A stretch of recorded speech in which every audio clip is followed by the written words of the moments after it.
Good evening. Can you hear me?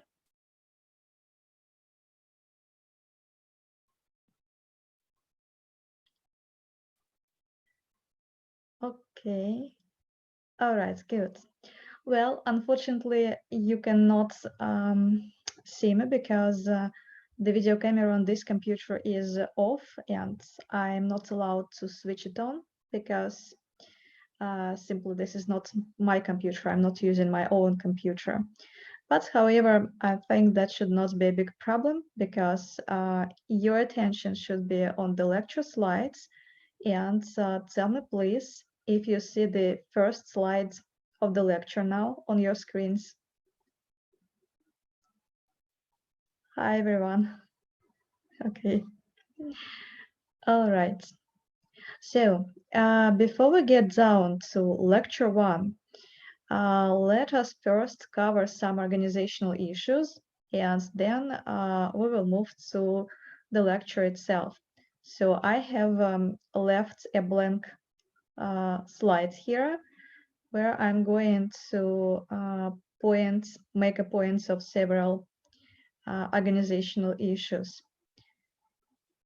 Okay, so let me switch on the marker. So marker like that. Okay, issue one. So this is about your groups. So this year we have a special year this time because I'm an academic year, obviously. This year we have two groups, unlike in the previous year. So um, each of you is supposed to be assigned to one particular tutorial group. So tutorial is the same as a seminar. Abroad, I studied abroad, and that's how we call it. In Russian, we say seminar. However, there they call it tutorial. Okay, just by the way, if you don't know, it's like that. Oh, okay. So each of you is assigned to a special tutorial group. So I would ask you to strictly stick to this group. So I do not allow the migration. Normally, I do not allow the migration between the two groups. So stay within the group which you are assigned to. Okay, second issue. This is about the way how we can communicate with each other outside the lecture hours and the tutorial hours. So if you have questions, you can write an email to me. However, please do not write to my business email because it has been overloaded already, and each day I get so many emails that there is just a chance that I will miss your email.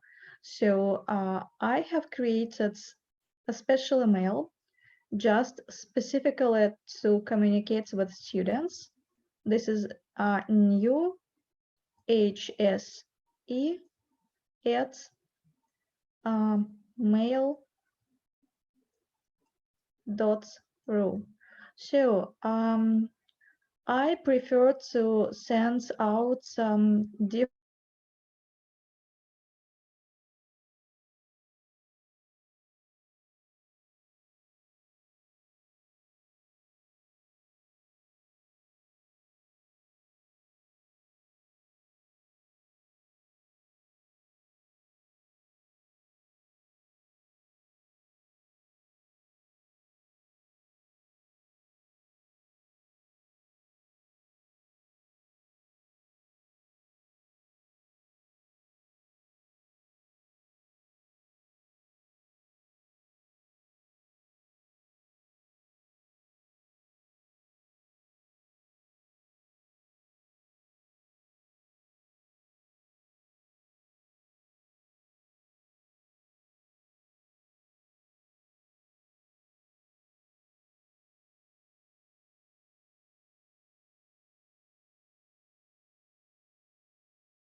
So this year the connection, my wireless connection is really bad.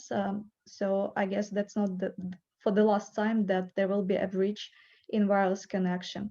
By the way,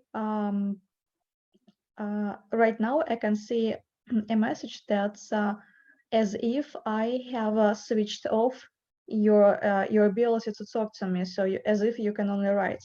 So is it true? Can you say something so that I could hear you?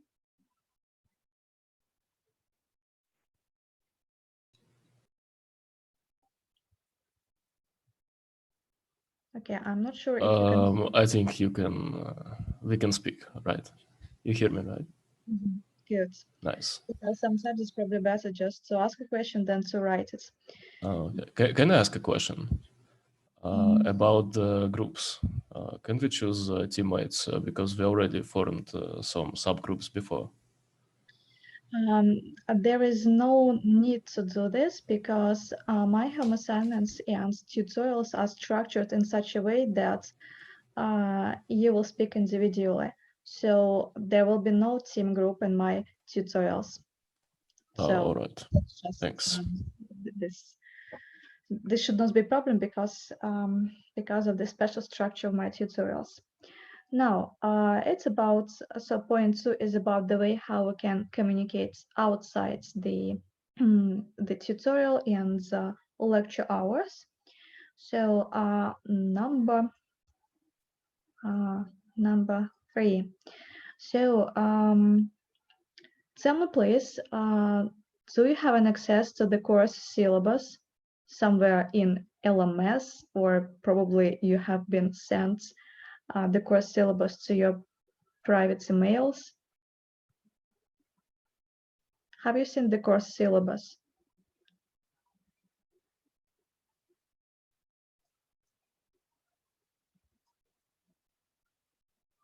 I believe we didn't.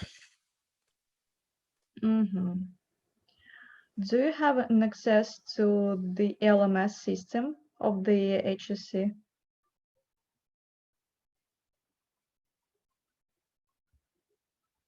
Last year, students got access to it. Okay. In this case, I think you can access syllabus there. It's given in an online formats somewhere in the LMS system.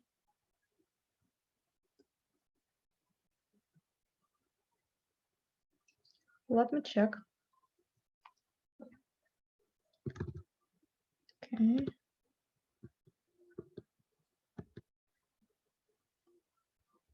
It's not this one. Okay, I'll check it later on. Okay, let's do it this way. I'll send you the course syllabus in my next mail to you.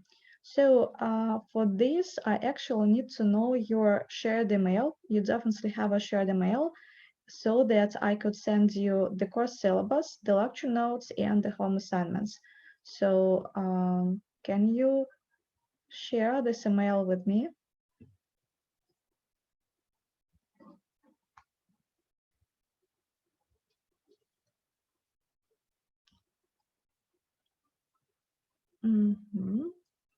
Okay, so, okay, thank you. So from this email, from this one,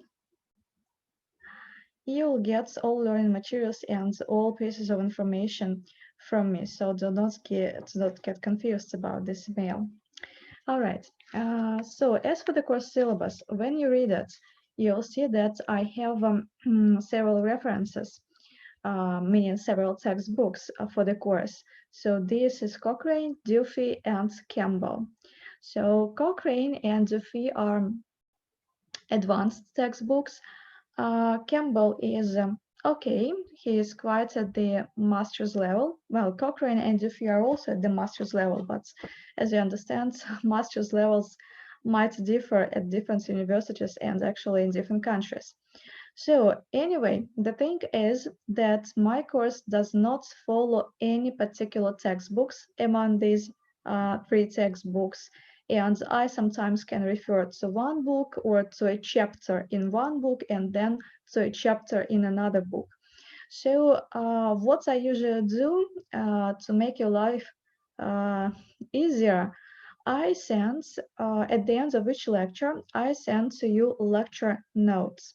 So not lecture slides, not what you see now, but I send you lecture notes. That is what the core text of my lectures, the core messages of my lectures. This is usually composed in a PDF format, well, probably 8, 10, 15 pages long. And judging by my previous year's experience, I can say that this should be or might be enough to prepare for tutorials, to prepare home assignments for tutorials, and to prepare for the final test. If it's not enough, then obviously you can refer to textbooks, to specific chapters which I outline at the ends of each lecture notes.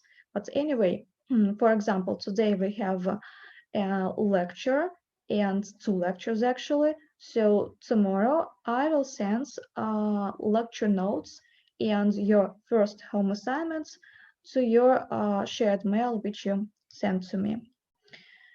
Okay, that's it about point 3. Now let's move to point 4. So that's partially explains why you do not need to form any groups. So my home assignments, well, actually my tutorials, are not designed are not structured in such a way that you will consider some case studies or you make some reports. For this, you definitely need a team of students. But my tutorials are designed for the discussion of home assignments, and each home assignment throughout this course will consist of numeric problems. So each time for each tutorial, I'll give you several numeric problems, and you are expected to be prepared with these numeric problems by the beginning of the next tutorial. Something like that. So that's why no team is needed. Now, number 5, and this is about this information which is given by point 5 is given in the course syllabus, but I will duplicate it here. So how will I assess your performance in the course? So your definitive grades consists of two parts, two intermediate grades. Okay, like that, 60% and 40%. So 60% comes from the final test. Since it is a final test, then logically it will be conducted somewhere in June. I really hope that we'll be able to meet each other in June. So I hope I will be able to conduct it offline in a classroom. That's the way how I usually conduct the final test. But right now, I cannot say anything with certainty. So I really hope that we will meet each other offline. But probably, well, if we are not allowed to do this, then we will conduct the final test online. And I guess that will be through the exams system in the Moodle system with the proctoring which comes from the exams system. And additionally to this, your grades will consist of 40% of your grade which you get for your home assignments. So there will be one home assignment which I will grade for all students, not just for those who actively participate, but for all students. These home assignments will be given to you somewhere in the middle of the course, probably by the end of this module 3. Anyway, I will tell you additionally, I will say something like, dear students, this particular home assignment is gonna be graded. And then I will give you more information about precise deadlines and the way how you're supposed to submit it. So something like that. Now coming back to these home assignments, let me make these points clear.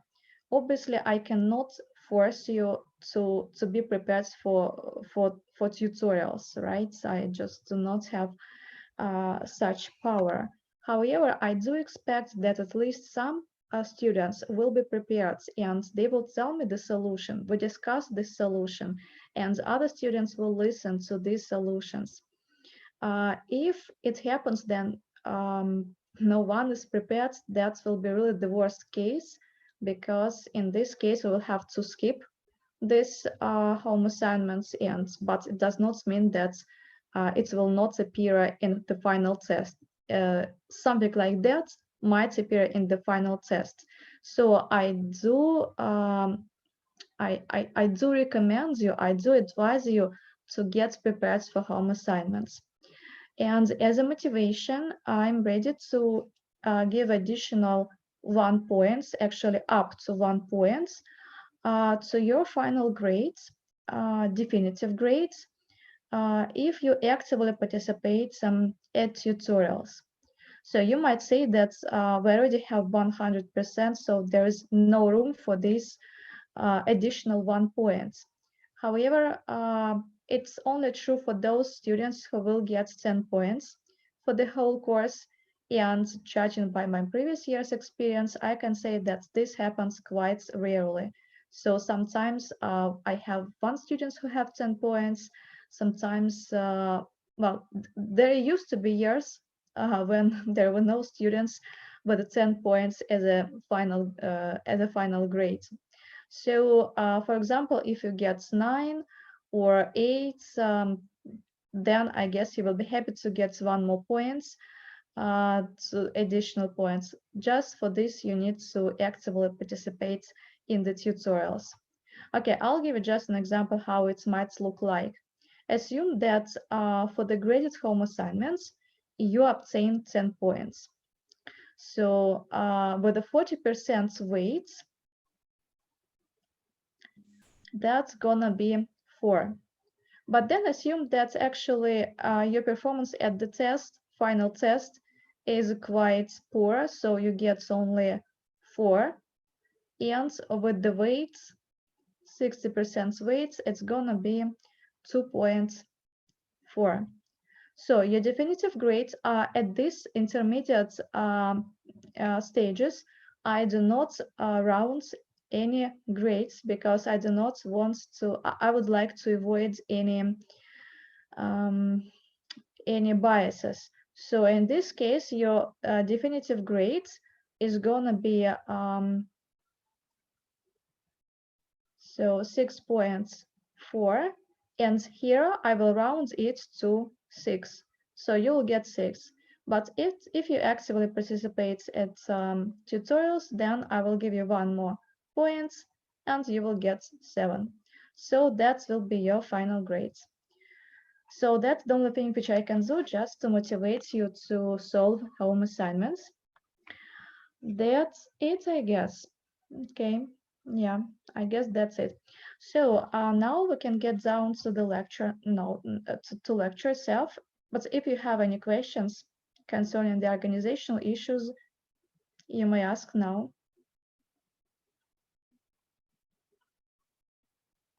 Sorry, it's not clear. Will we have intermediate test or not? Did you ask about intermediate task? Intermediate test. Test. Two modules, I mean. No, there will be no intermediate test. There will be final test, this one, and it will be held in June, somewhere in the middle of the June. But at the end of this module, or at the end of module 3, you will get home assignments, just like you will get it for the next tutorial, for tutorial 2, for tutorial 4, etc. So for one of these tutorials, you will get a home assignment which you are supposed to submit to me in online form. So that will be the home assignment which I will grade. Whether it will be home assignments number 4 or 5, I cannot say right now. It all depends just how we will proceed in the course. But definitely I will tell you in advance about this home assignments. Okay, so if you do not have any more questions, let's get down. Okay, there is a question.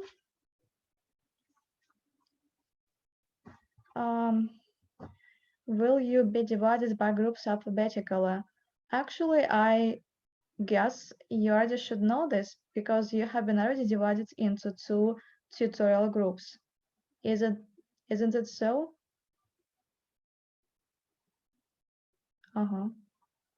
So tell me, is it a division based on the alphabetical order or some random pattern?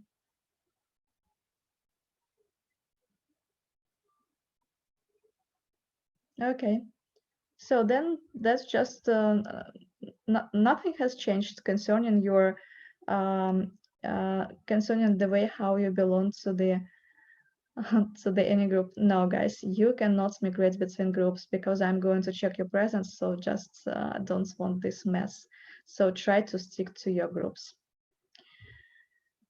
Okay. Yeah, said. Okay, so let's get down to lecture 1 now. And just only one sentence or a couple of sentences about the course itself before we get down to lecture 1. So the course, as you know, is called The Theory of Finance. So be prepared for a lot of theory. I should say that I love theory. I hope that you will love theory too by the end of this course. Now, in addition to being prepared for a lot of theory, you should be prepared for mathematics. So for some students it might be okay, and for those who, let me say it this way, for those who have forgotten mathematics, school mathematics, I advise you to refresh your knowledge of the following concepts: the first order derivative, the second order derivative, etc. And what else? And matrix algebra. Again, it's a basic school level. So pre-multiplication, matrix pre-multiplication, matrix post-multiplication, column vector, row vector, inverse, and the things like that. So in talking about mathematics, I'll probably make only one reference. So there is a so-called Cowles Foundation. Cowles Foundation. And this, well, I'll just write it in short. So Cowles Foundation, and Cowles Foundation is now within the Yale University. So Yale University. It was founded, so this is a kind of institution, and it was founded in 1932 by Alfred Cowles, who used to be a prominent economist, but also a businessman. And the specific design, the specific objective for this Cowles Foundation was to integrate mathematics to economics. And Alfred Cowles himself says the following. So I'll give you a precise citation. So he said like that: I just believe that economics without mathematics has no meaning. So tell me, please, do you agree with this statement?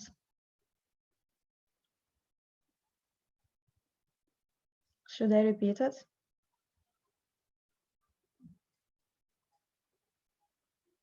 Okay, at least one student is agreeing. Okay, more students agree with the statements. That's good. So then the question is, why did it happen that he said it and then he gave money to establish such a institution, which was later called Scalus Foundation. And actually, the answer to this has been given by me in the description of this foundation. So did you listen to me attentively? Okay, what year was it founded? Well, 32. So 1932. Now, can you tell me what was so urgent to integrate mathematics into economics? Can you now guess?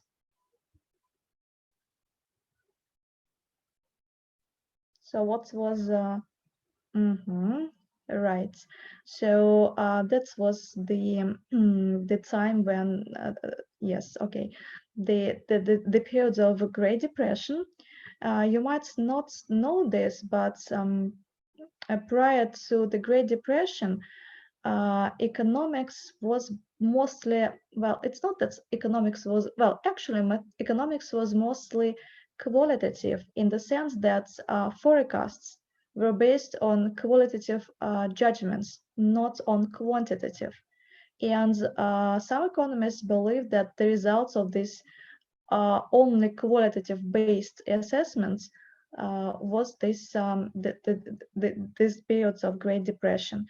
So that's Great Depression clearly showed that quantitative elements should be introduced into forecasts. Okay, so that's it. Now we can get down to lecture 1. So let me just remove this screen and remove this window. So I move to the next screen. Next slide. Okay, and how should I move to the next slides? Okay, like that. So let's first of all answer a very simple question. So the theory of finance studies financial assets, and then the very basic question is, what is a financial assets? Will you give me an answer? Well, in the simplest way it is possible. So just in simple words, what is a financial assets? Can you tell me? Okay, what generates some cash flows? Okay, I actually like the first the first definition more, because the second is just a description, right? So what kind of financial assets we have. So what generates cash flows? But I would slightly alternate this, because this does not this definition does not reflect the very essence of financial assets. So it's about cash flows, but we can say that the financial assets is a claim to future cash flows, not just something that generates future cash flows, but this is a claim to future future cash flows. That is something which you get in the future. So okay, I'll make again a reference. I think this was said by Irving Fisher, also a very not just a prominent economist, one of the greatest economists in the world, and he offered this example. By the way, he was the founding father of financial economics.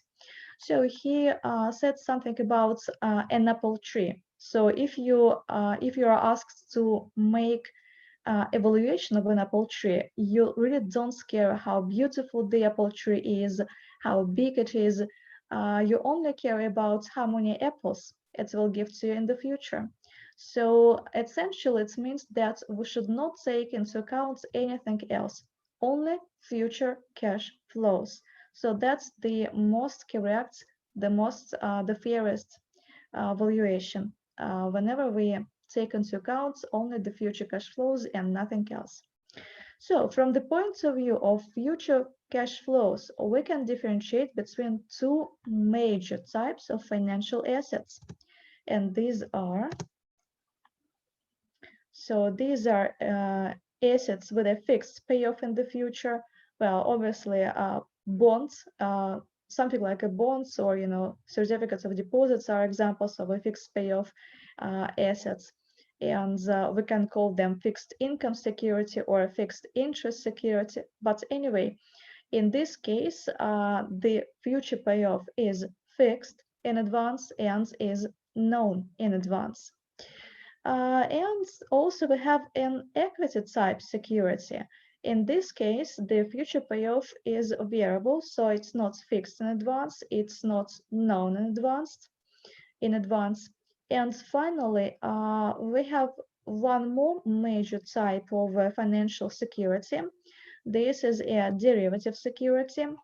In case of a derivative security, your payoff is essentially a contingent claim.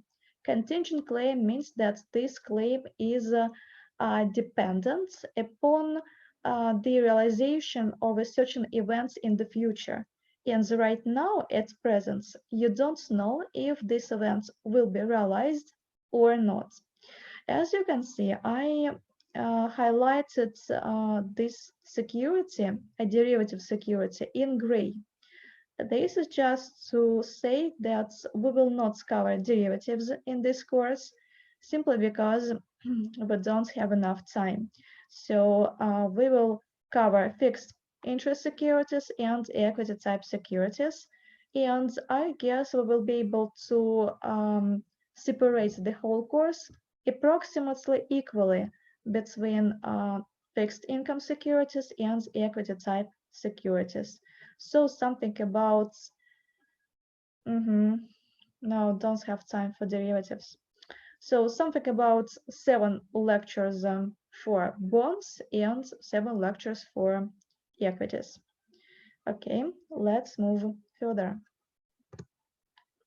And by the way, obviously the first lecture is kind of introduction. So I hope for the majority of students, this should be quite easy, but do not be confused. The course itself is quite challenging, and it's only probably the first and the second lectures which will be easy. Okay, so how should I move to the next slide? So what we are going to focus on within the course. Essentially, we will try to answer these questions, these 2 questions, and essentially we will make reference to these 2 questions nearly every lecture. So the first question, how shall we price a financial assets? It's about how shall we fairly price a financial asset. So we need to find fair price. How shall we detect that a financial asset is mispriced, underpriced, or overpriced? Because after all, it's the goal of the whole theory of finance to explain asset pricing.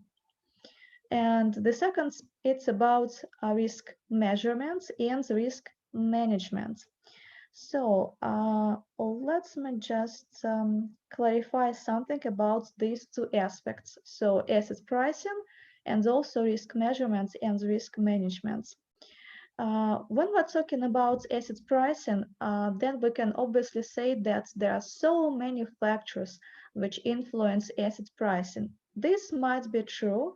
However, if we try just to be very logical and precise, we should agree that there are only 2 major important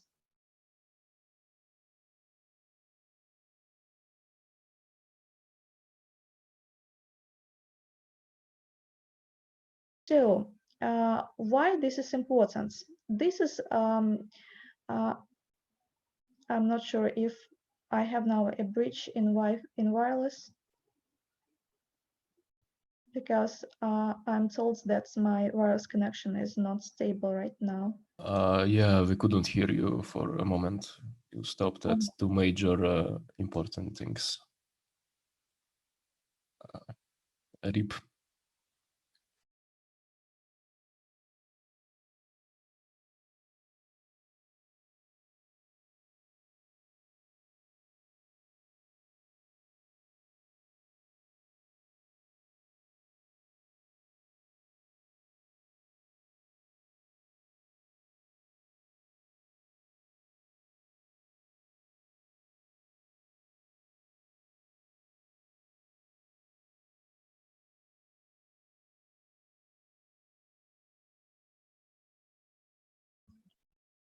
Okay, hi there again. Let's just continue. So, what I was talking about, and what did you manage to listen from me? So, I guess it was about assets pricing and two major factors, right?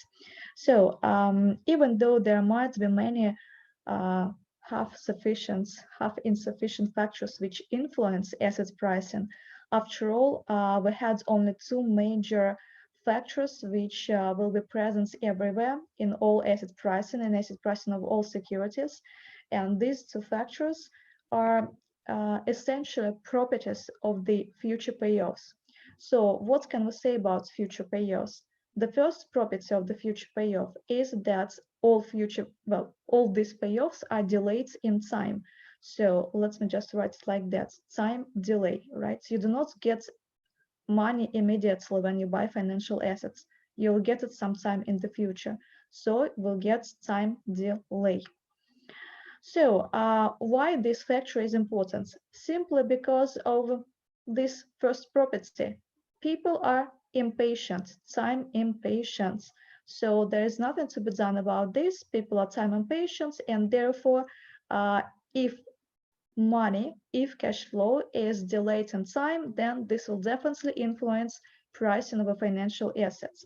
So this is the first property of future cash flows. The second property of the future cash flows is that in most cases, they are not known for sure. So let's just write it like that, uncertainty. Uncertainty.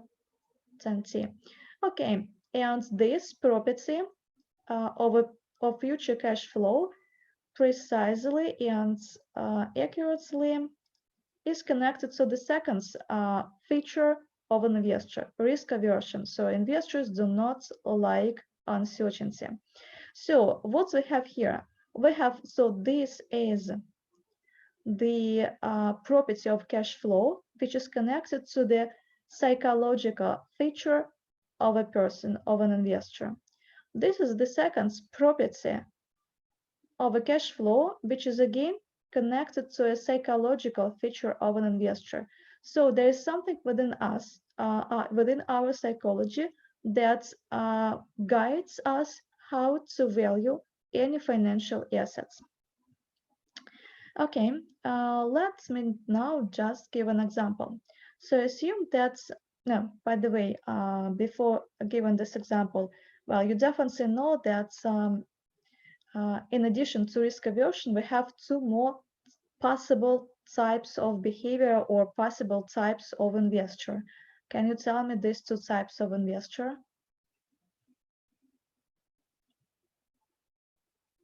So investors may be risk averse, but also, right, they may be risk neutral or risk lovers. So the question is, why do we concentrate on risk aversion, not on risk lovers or risk neutral investors?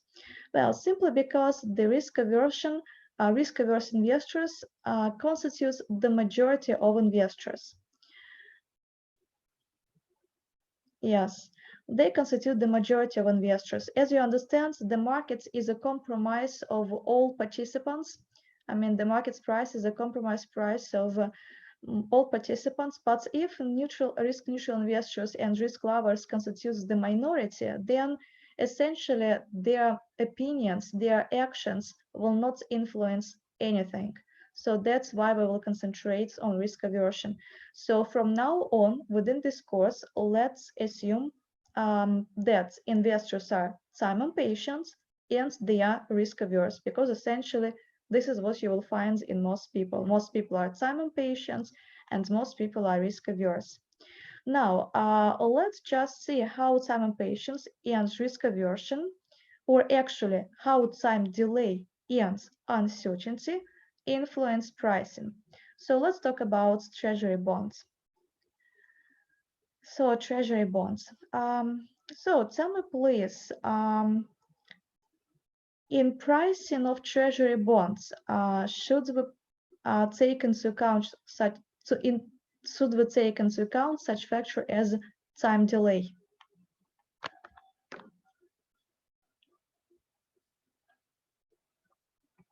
So is it an influential factor for bonds pricing or non-influential? Okay, right. So you're right. This is definitely an influential factor because, as you understand, coupon payments, coupon payments and the face value repayments are delayed in time. So the first factor, time delay, is important. So definitely somehow we will incorporate it into the pricing formula.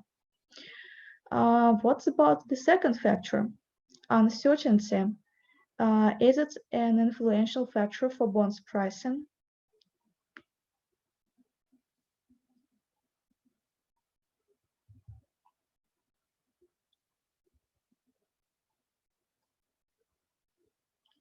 Okay, so four students have given an answer, and all four students say no. So Victor, can you clarify what does it mean depends on bonds? Of course, because some bonds are more risky than the others. For example, treasury bonds are basically risk-free, but for example, Guatemala bonds could be really risky. Okay, I've got your points. Yes, that's why people choose them. Well, actually, as I said, we're talking about treasury bonds. Let's even clarify it. Let's talk about US treasury bonds. So I guess now even you say that the second factor, uncertainty, is not an influential factor in bonds pricing. And all of you are mistaken. Actually, this factor is also important, and it is present in the pricing formula. How it comes, we actually talk about this a lot. I mean, but I will explain it right now. But as for pricing formula, we will see it in tutorial later on, not right now. So in case of a treasury bonds or any bonds, as you know, you will get coupon in periods 1, coupon in periods 2, coupon in periods 3, etc., and then you will get face value. So risk of less profits. Yeah, this is kind of right, though in fact I don't understand what precisely you mean. So inflation loss, this is a good point, by the way. But I would like to tell you about something else. So you get the first coupon. You obviously, if you are a real investor and not just, I don't know. So if you are a real investor, you understand that money should work on you. So you will not keep this money from the first coupon under your pillow. You should reinvest this amount of money. So essentially, you do something like that. You take the first coupon and reinvest until the time to maturity of a coupon bonds under some interest rate, so that at the end you will get the coupon itself like that, plus some interest rates raised to power t minus 1. Why t minus 1? Because this is not a zero period, this is already the first period. So that's how money works on you. No, that's not about bonds ledger, this is just different. But good that you know about the bonds ledger. So, and the same thing you should do with the rest of the coupons. So at the end, you will get income which comes from three sources. The first source, the face value repayments. The second source, this is all your coupons, coupon 1, coupon T capital. By the way, this is denoted T capital, big T. And also there will be the third source, which you definitely should take into account. And it's a mistake when investors do not take this into account. Interest on all your coupons, which you get at the end of the maturity period.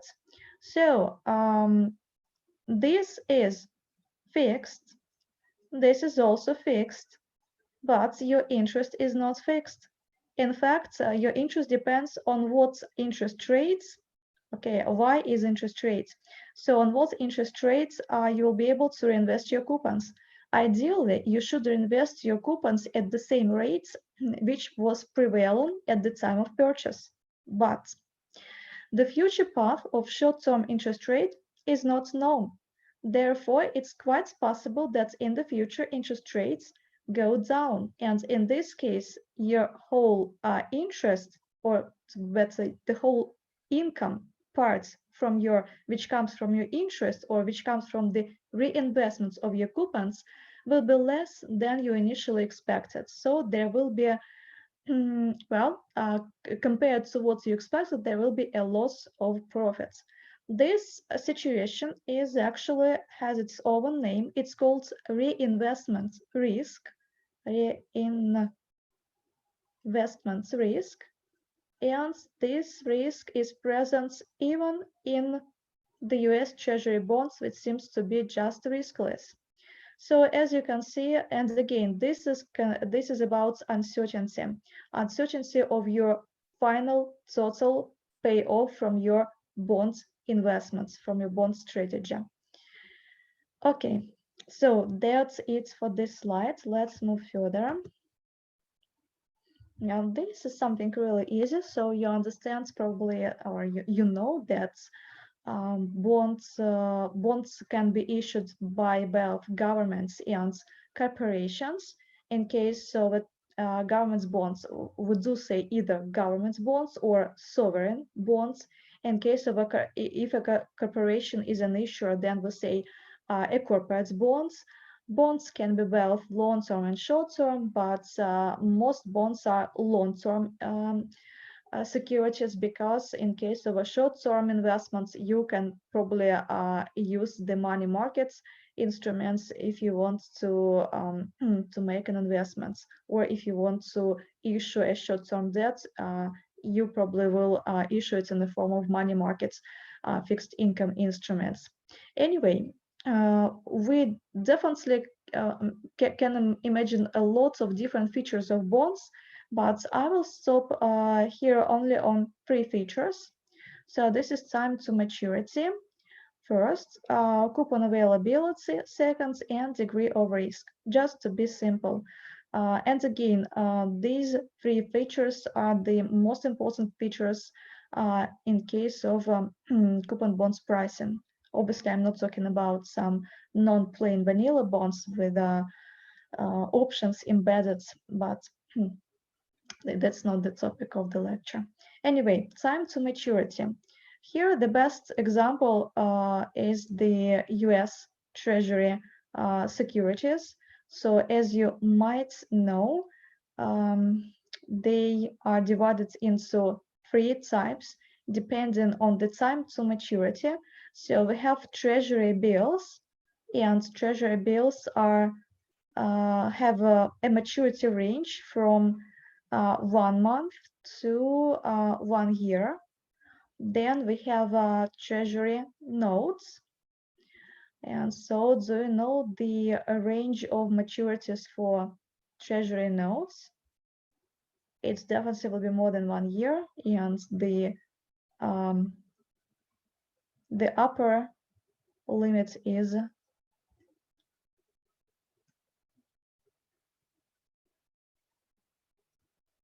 so how many years? Do you know?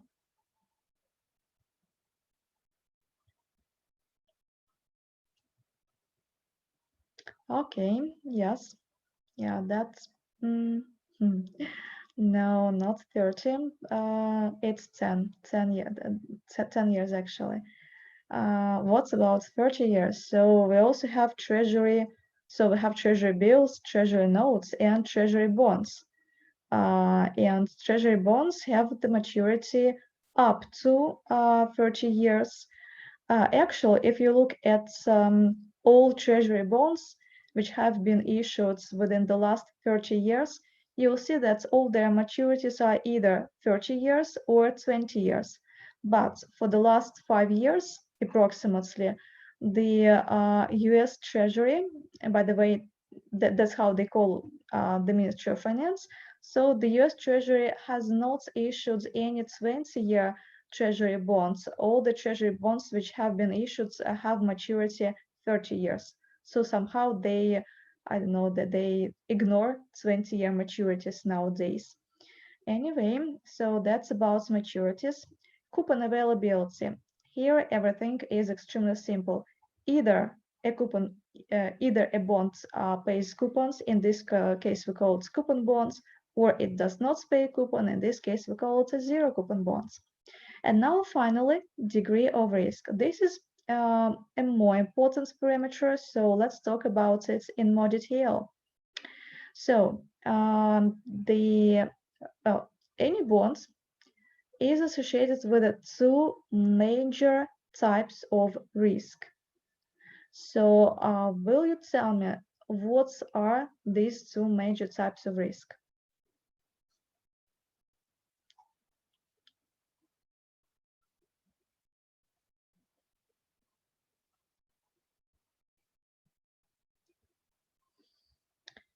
Okay, so Elia says default risk and currency risk, and Konstantin says yield curve.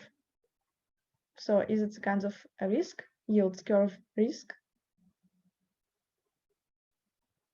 So I don't really understand this particular expression yield curve, but as for the previous sentence, so default risk and currency risk.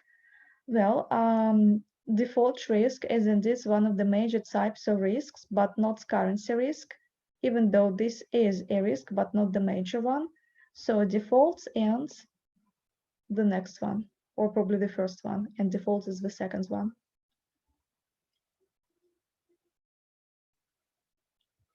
So any ideas?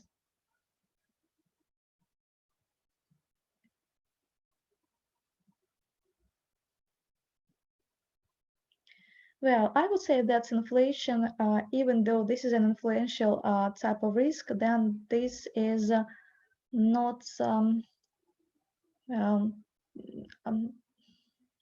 well, indeed, inflation is really important, especially when talking about long-term investments. However, this is not, I would not say that this is the major type of risk. Duration. Okay, so look, duration of bond, this is not a risk, but what is the risk?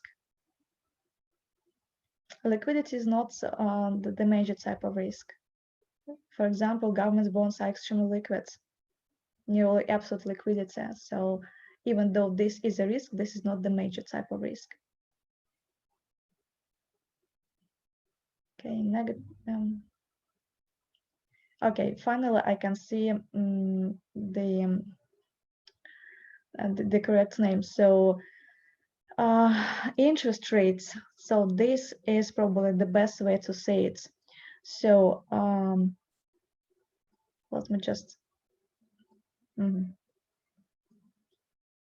So let me just move to the next slide, and let's consider an illustration. So, okay, I actually called price risk, not only me, but some other scientists and experts also called price risk. This is the same as interest rate risk. So interest rate risk. Okay, so interest rate risk or price risk originates from the fact that the future path of short-term interest rates is just not known to us right now. We can make some predictions about the future path of short-term interest rates, but these are only our predictions. So we don't know for sure. We cannot say that we are 100% sure about our predictions, and we can only just guess. So why this is so important to know about the future path of short-term interest rates? Because as you might already know, there is an inverse relationship between the price of the bonds and the direction of change in interest rates. So if interest rate changes, then the bonds price will change as well. And since we don't know, we are not sure about future changes in interest rates, then we are not sure what will be the future price of our bonds investments. So we call it price risk because this is essentially the consequence of a change in interest rates, a change in price. Or we sometimes can call it interest rate risk because this is the reason why price of a bond changes. Now, the second major risk is obviously default risk. And this risk comes from the fact that an issuer can actually say one day that it's not going to meet its obligations in coupon payments and face value repayments. So usually we believe or we consider that countries and governments have smaller amounts of default risk and corporations have larger amounts of default risk. But it's all is really relative. We cannot say this in absolute terms, simply because we do have many examples when actually governments defaulted.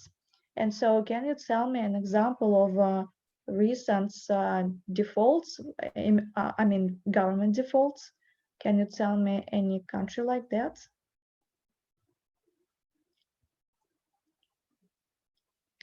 Right, Russia denominated, by the way, on a ruble denominated debt, not on euro bonds.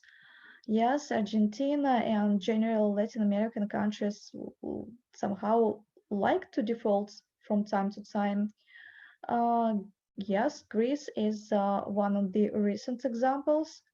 And can you tell me a more recent example of default, of a government default? So Venezuela, do you mean this is the most recent example? When did it default? I just don't remember. Oh, yeah, that's what I was awaiting. So Spanish king's defaults. What do you mean? The king defaulted on what?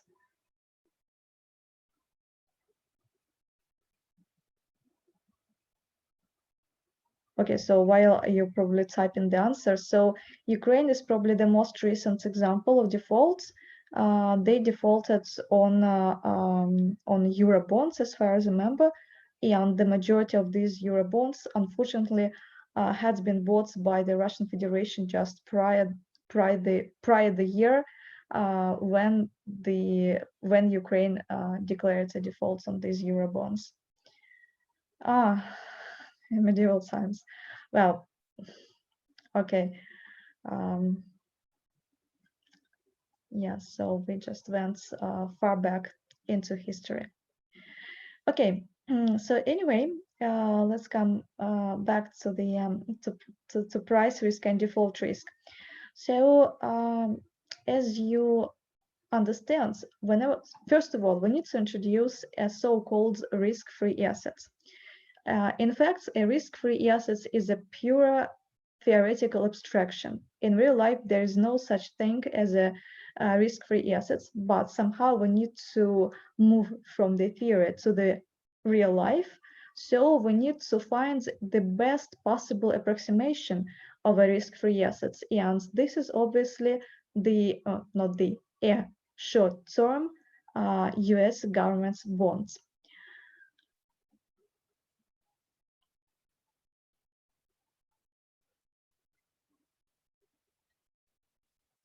Yes, there will be a price risk. There will always be a price risk whenever the interest rate is fixed or variable or floating or whatever, simply because a change in interest rate influences a change in the price, but not a change in a coupon rate.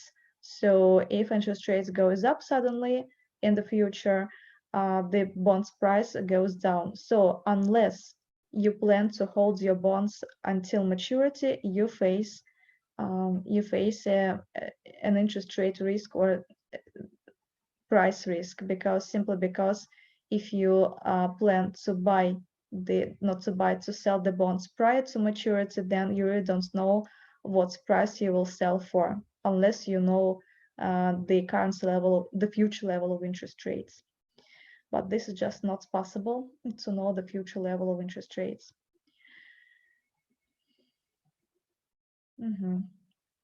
Okay, so we assume that the best approximation of a risk-free security is a 3-month treasury security, and so here we have short-term treasury security, and here we assume that this could be, for example, a 3-month US treasury bill. So why we consider this to be a risk-free security, or the best approximation of risk-free security? Simply because we understand that this is highly unlikely that the US government will default within the next 3 months. Probably within the next 10, not even 10, 100 years, okay, but not within the next 3 months. So default risk is negligible. What about price risk? Again, for such a stable country, such a stable economy as the US economy, it's not a big problem to make an accurate prediction of the future short path of short-term interest rates within the next 3 months, because the Federal Reserve System conducts a very transparent federal funds rate policy. So everything is known in advance, at least for such a short period of time as 3 months. So price risk is negligible, default risk is negligible, and as a result, we have a risk-free security. For the same reason, let's add UK Treasury security, so UK Treasury bill, also 3-month UK Treasury bill, and a representative Euroland short-term security, also 3-month security. As you know, there are many countries in Euroland now. However, here I have a kind of average bonds, a kind of representative bonds. So I collected some bonds issued by AAA credit rating governments, so governments which are more stable, and then just derived a kind of average. So here we have risk-free securities, US risk-free security, UK version of a risk-free security, and a Euroland version of a risk-free security. Now let's add for the same areas, US, UK, the US, the UK, and Euroland, we will add the 2-year Treasury securities and 10-year Treasury securities. And then we will also add here a 10-year corporate bond, so corporate security, which has the same maturity as government security, 10 years. And this is also here, I have a kind of representative security or an average. So again, this is an average yield for corporate bonds with a with maturity 10 years, which have a certain credit rating, kind of AAA-A or something like that. Well, something like that. I cannot tell you precisely, but I think it should be something like that. Okay, so now let's look at these numbers finally. So here we have yields, so and also spreads. So yields, some of you already know what the yield is. For those who do not know, I'm going to give a formal definition of a yield later on. Now what you should know is only that this is a kind of I don't know, a kind of indicator of bond performance. So a kind of return, I would say. So let's go to yields. It's measured in percentage points, obviously. And as for the spreads, then this is simply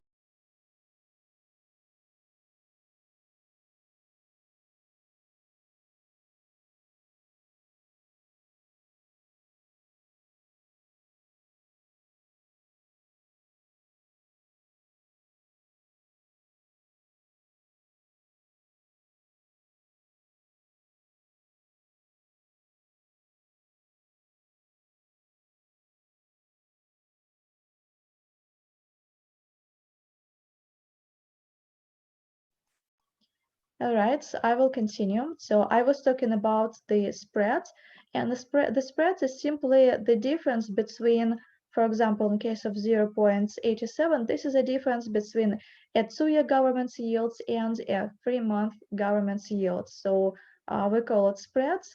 And then we have two types of spreads. We have government spreads. What I'm talking about first, government spreads.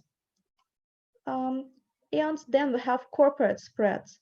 So government spreads is the spreads between government yields or yields of government securities, and corporate spreads is this spread. So this is the spread between a corporate yields and a government yields.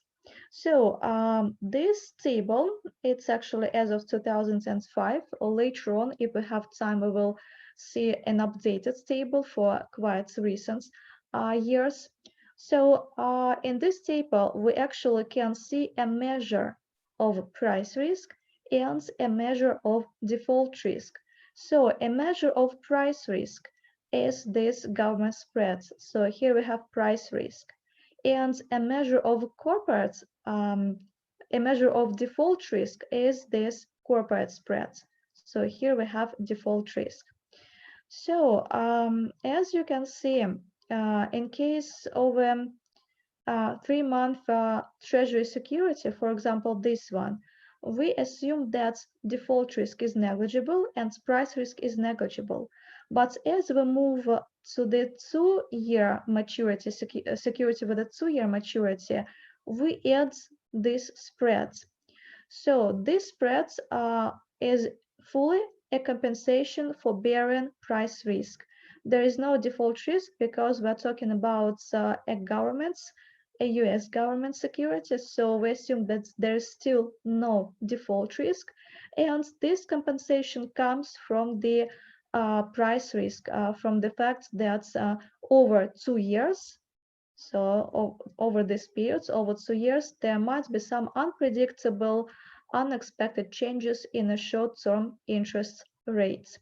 As you can see, as we increase time to maturity, government spreads increases. So, for example, from 0.87 to 1.98. And the same concerns the UK area and the Euroland area. So, as time to maturity increases, uncertainty about a future path of short-term interest rates increases, and therefore the compensation for bearing price risk increases too. Now let's talk about corporate spreads. So these two securities, 10-year government treasury security and 10-year corporate security, they have the same time to maturity. Therefore, they have the same amount of price risk.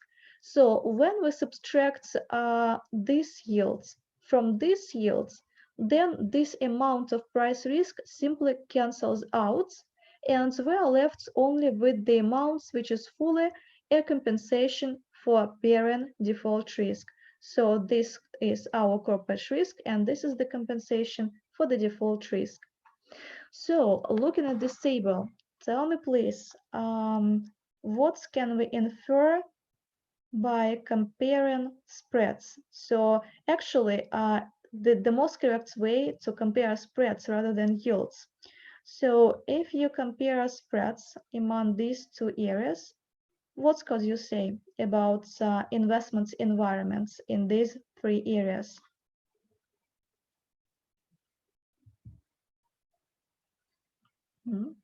Any ideas?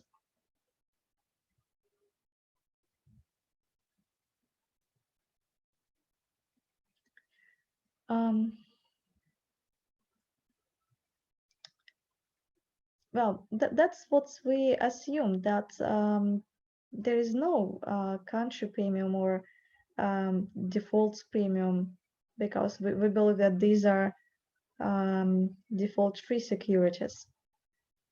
So UK more than US.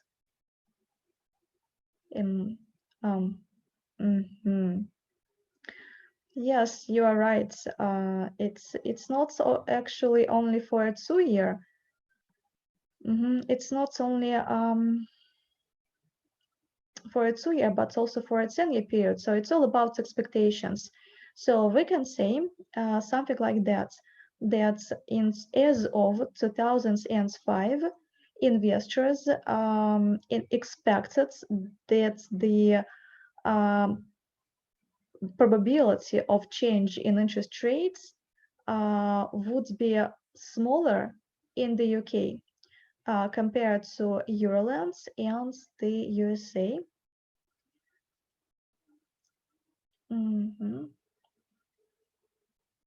Really? No, 1.98 and 0.22. No, you should compare this one. This, okay, this and this. So even within 10-year periods, the within a 2-year period and within a 10-year periods, we can say that we can say that the investment environments for bonds investments in the UK was most beneficial, or most beneficial. So that's it for this slide. Now let's see how much time is left. So will you tell me what time I was supposed to finish the first half of the lecture? Or actually lecture 1. Okay, this is gonna be lecture 1. So we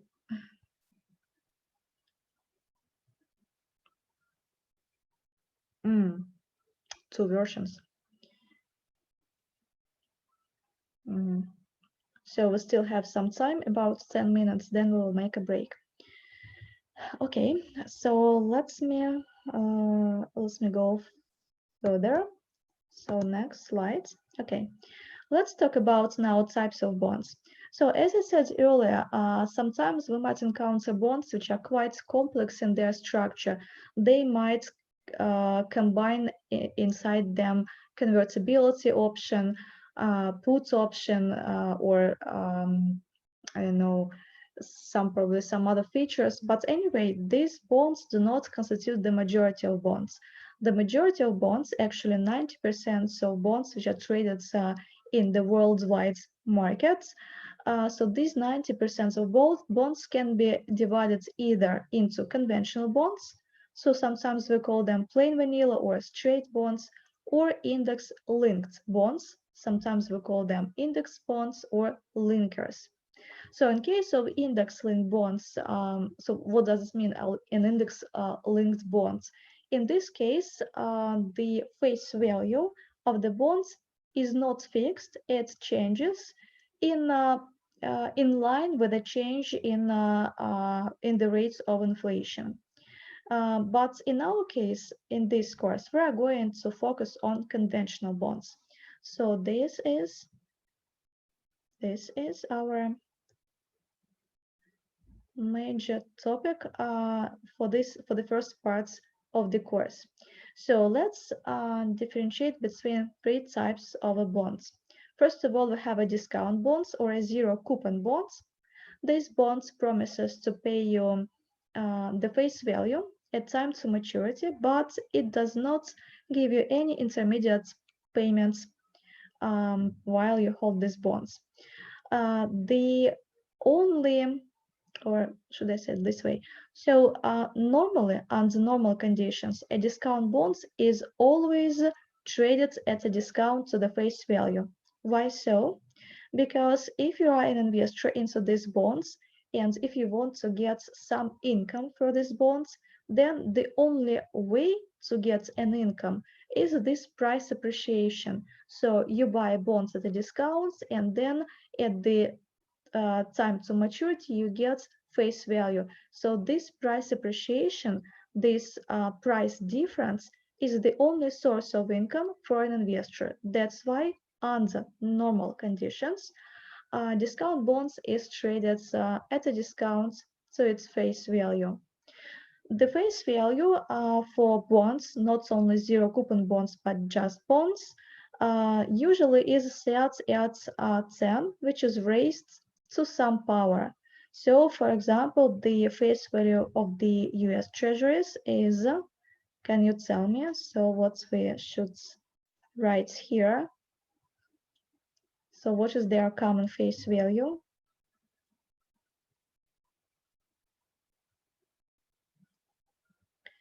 Right, this is $1,000. Now, what about the UK Treasury markets? What is their common face value of their bonds? By the way, one more zero here. Oh no, this time this is not. The UK is special, so it's the face value of the UK treasuries is actually 100, so 100 pounds. And finally, for Russian FZ, right. So this is yes, you're right. So this is 100,000 rubles. Okay, one more version. Yeah, rubles. Okay, now let's talk about pure discount bonds. So this is a kind of subtype of a discount bonds. We assume that we have a kind of discount bonds whose face value is only 1 unit, just 1 unit. We don't even specify what currency is this, no currency at all, just 1 unit.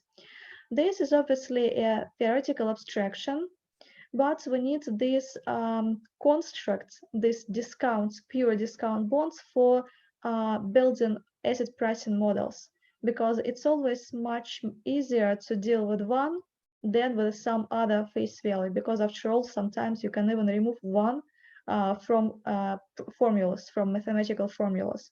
So at the same time, it does not mean that we move away from the reality, because you can always scale up one. For example, you can multiply by 100 pounds. Yeah, you scale up by multiplying by 100 pounds, and after all, at the end, you will receive the face value of the UK Treasury security. So I would say there is no loss of generality, and we do not deviate from reality. But for model building, dealing with a pure discount bonds is simpler and more convenient. So a little bit of notation. We assume that we have T periods traded in the markets, and now we are at the time moment equal to 0. And now we denote the price of a pure discount bonds as DT. D is short from discount, so that's why we call it D.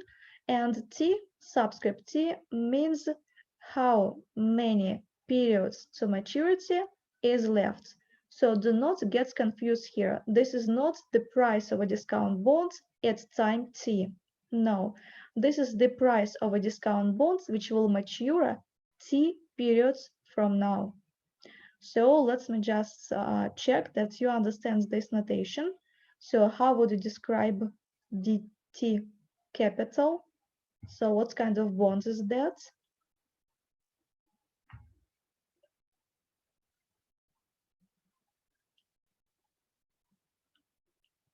This is really simple. Just say it. I want to be sure that you understand this notation.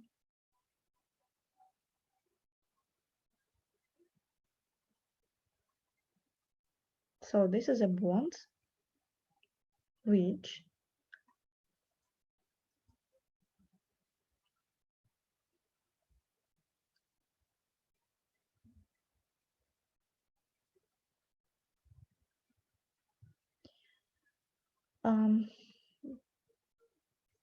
so this is the price of a discount bonds, which so you're saying at maturity, which is not correct, and I guess I do not see any correct answer. Okay, right, so the last comment is correct. So the price of the discount bonds, yeah, this is even better. So at 0. So we can say that this is the price of the discount bonds which has been issued today, right now. Okay, then tell me, what is D0? How would you describe D0?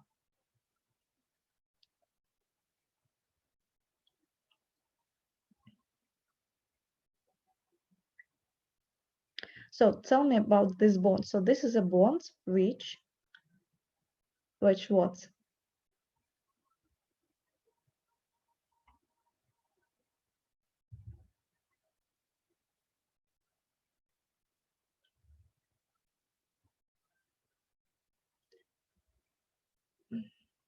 Yeah, that's correct. Okay. Okay, which is mature. So probably that's what I wanted to hear. So in this case, this is the bonds which is today, issued today.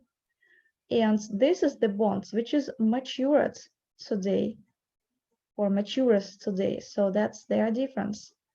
And now you can tell me what is the price of a pure discount bonds which matures today? And the answer was already has been already given. Right, this is one.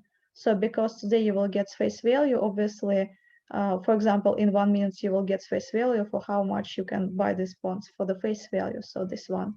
But normally, if there are some periods to maturity left, then the discount bonds price will be less than 1 because, as I said, there must be some price appreciation from the purchase price to the time to to the face value. Okay, guys, I think that's it for the first lecture, and I will continue this lecture later on in about 10 minutes. So now we will have a break, and then we will continue this lecture, and we will move to lecture 2. Okay, so now I stop the demonstration. I guess I should do this. Or should I just click on the pause demonstration? So I pause the demonstration and we have a break of 10 minutes.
Okay, I think we can come back to lecture.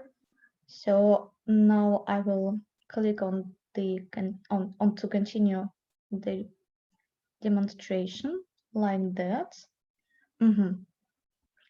So this slide is over. Now let me move to the next slide. Okay. So next two types of bonds, coupon bonds. So a coupon bonds promises to pay you fixed face value at maturity, just like a discount bond, but additionally it will pay intermediate payments, which we usually call coupon payments. Sometimes we can say interest payments.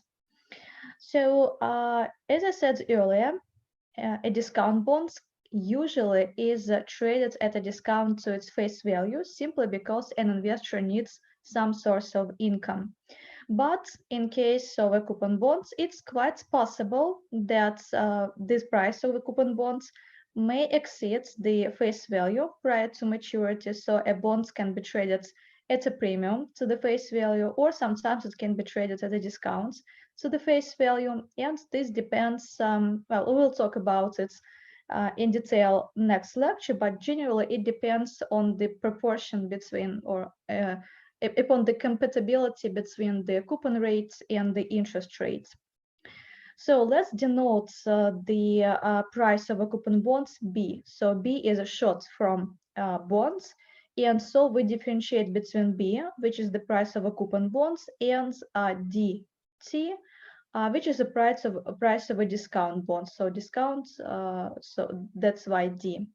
And finally, we have the last type of a bonds, a perpetual bonds. Sometimes we can actually say undated bonds, undated bonds. So these bonds, just like a coupon bonds, it pays intermediate payments, it makes intermediate payments, but it does not have time to maturity. So no date to maturity, therefore we call it undated bonds. Obviously, such bonds have a greater probability of default, and therefore only governments can issue such bonds. You might say, what about bonds, perpetual bonds issued by the Tinkoff Bank, or as if I'm not mistaken, even RGD issued a perpetual bonds or something like that. Anyway, you should understand that it all depends on the probability of defaults, and anyone can issue this kind of bonds and call it a perpetual bonds. But let's just differentiate between a true perpetual bonds and a kind of marketing move and nothing else. So if we actually want to talk about a good example of a real perpetual bonds, then here there is an example. This is the UK consoles. So console is a short from consolidated stock. So consolidated stock. Do not be confused here. So I say stock, but actually this is bonds. So this is just the particular feature of the UK denotation that sometimes they say treasury stock, but in fact they mean treasury bonds. So consolidated stock, this is a perpetual bonds. The UK issued consoles sometime in the 19th century to finance wars, which it's carried in the 19th century when it was the British Empire, including the war with the Russian Empire, the Crimean War. So after that, different generations of these console holders received coupons. Unfortunately, in 2015, the UK government decided to buy back these bonds, these undated bonds, and that's what actually happens. Unfortunately, because it means that right now we don't have a good example of a perpetual bonds which is actually traded in the markets, because before 2015, consoles were quite actively traded in the market, so that there was a demand for them and they had quite a high liquidity. But now or don't have any good example of a perpetual bonds. Okay, let's move further. So this is a little bit about the present value. Most of you are familiar with the concepts of the present value, and therefore I'm going to talk just a little bit about it. But before this, let us agree on notation. So throughout this course, I will denote the risk-free interest rate with the letter Y. Y is short from yields, therefore I put Y. So you probably are accustomed to write something like that, RF, but in fact, I would say in high finance, they actually use Y. So especially in research, in advanced textbooks, they actually write Y. So Y is short from yield. Now, we can express interest rates either in percentage terms or in as a decimal fraction. It doesn't really matter. However, unless stated otherwise, it is always an interest rate expressed in annual terms, so annually. This is obviously for the sake of comparisons, because we want to make a comparison between different interest rates. So if this particular interest rate is valid for another period other than 1 year, it is still extended to be expressed on an annual basis. Now, this is something which you definitely have heard many times. Most people prefer consumption today to consumption tomorrow. This is actually called time preference. So I'll just write it, time preference. But in fact, this is something which we have already discussed. This is the same as time impatience. So you can say time preference or you can say time impatience. This is the same. And now I will make a reference again to Irving Fisher, who actually introduced this time impatience into his studies, and you can read about the way what he says about time impatience in this his work, Impatience Theory of Interest. So as I said, when we're talking about time impatience, then this is purely psychological feature of any human being.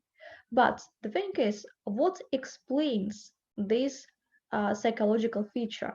And Irving Fisher offered two explanations.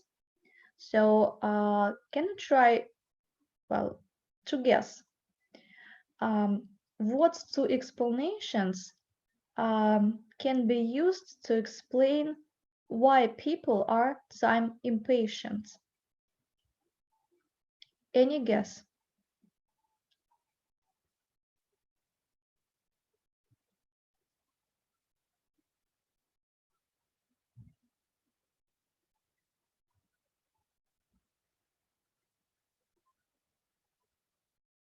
What could be the reasoning for this psychological feature?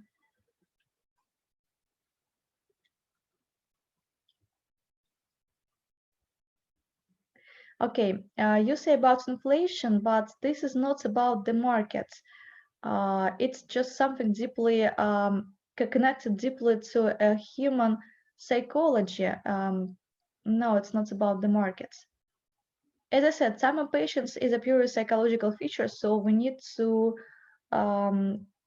resort to some properties of a human being to explain the psychological feature. I mean, like 500 years ago, when there was no, okay, 1 million years ago, when there were no things like interest rates, people still were time impatient.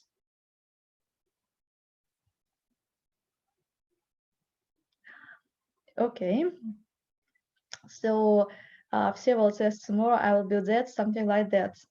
This is correct, and this is actually the second explanation. So mortality, that's what Irving Fisher says, mortality. And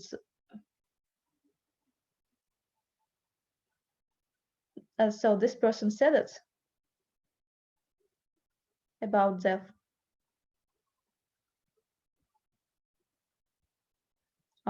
It's a they want. Ah, okay, now I cannot trace this. Okay, now I can trace it. So it's about consumption today has high utility, but again, this is a consequence about utility. Just think simpler. As I said, 1 million years ago, there were no notions of interest rates or utility. So mortality, that's quite, understandable to everyone now and 1 million years ago. And second, okay, I guess he wants guess. So the first reason, which even Fisher lays out as an explanation, is poor imagination. Okay, imagination. So essentially, coming back to this example with an apple tree, it's really, we don't know. Okay, so as he says, we don't really know. I mean, we can imagine eating an apple today. It's so easy, but it's really difficult to imagine eating apple 10 years ago. Well, not 10 years ago, I'm sorry, 10 years in the future. So therefore, these two features, poor imagination and mortality, forms this time impatience within us. So we just we're time impatience, and there's nothing to be done about it. And time impatience is the foundation for this concept, present value. So let's just say a couple of words about the present value, and that's it. So we start with the investments, which is equal to £1. So this is the initial amount of our investments. And if this initial amounts of our investments equal to £1 will give us this amount of money 1 year from now, then this is just the same as saying that this amount of money in its present value term is equal to £1 now. Or this is the same as saying that £1 received now is equal to this amount of money 1 year back. So you see what is happening here. We take just £1 and essentially we either scale it up, so we scale it up when we go to the future, or we scale it down when we go to the past. So go to the future, scale up, go to the past, scale down. This is called a theoretical time reversal, simply because we cannot move to the future or to the past in real life. So that's why we call it theoretical. Let me summarize it in a table. So here we have time, here we have our initial investments, and here we have our terminal investments. So in the value of the initial investments, £1, and the value of the terminal investments. And assume that we somehow magically can run time either forwards or backwards. So when we run time forwards, we move to the future, we increase the amount, so the value of our investments. So we increase it to this amount. And here in gray, I just clarify this formula, though you definitely know this formula. This is just simply the present value concept, but just in case. And if we go to the past, then we scale down the value of our investments. So we scale down to this amount, and again in gray, I just clarify this formula. So once again, going forwards, scale up, going backwards, scaling down. But essentially, this is just the same £1. It just either scales up or scales down. And the two instruments with which we are going to scale up or scale down is this one, which we denoted by D. So when we go forward, we scale up, we divide by D. When we go backwards, when we go to the past, we scale down, we multiply by D. So therefore, D is simply the scale factor. Sometimes we can call it devaluation factor, but obviously most of you know D as the discount factor. So this is a numeric example, which you will, I don't know, read at home. So let's just not concentrate on this. Let's concentrate better on this. So linearity and value additivity. So these are two very basic principles, just like time impatience and risk aversion, but they are not that general as time impatience and risk aversion. Therefore, they're still very important because all our bonds pricing is based on the linearity assumption and value additivity assumption. So let's start with the linearity assumption. Linearity says that valuation is linear. Okay, we actually can see this because, for example, when we change value from present value to the terminal value, we divide by D. So division is a linear operation. When we change value from present value to the past value, we multiply by D, and multiplication is also a linear operator. So we can say that valuation is linear in nature. But then if you are able to think very critically, then you would actually ask a question. Are there any cases when valuation is non-linear? And this is my question to you. Do you think it is possible that there are cases when valuation is non-linear?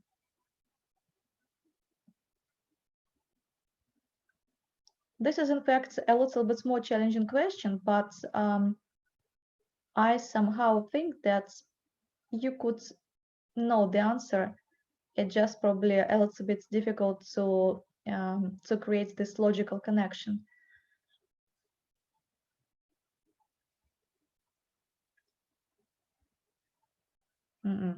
No, it's not about interest.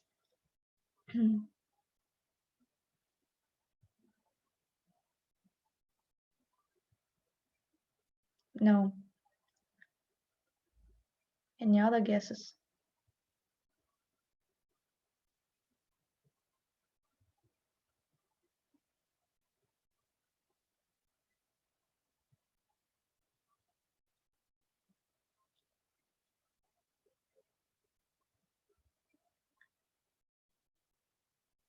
Okay.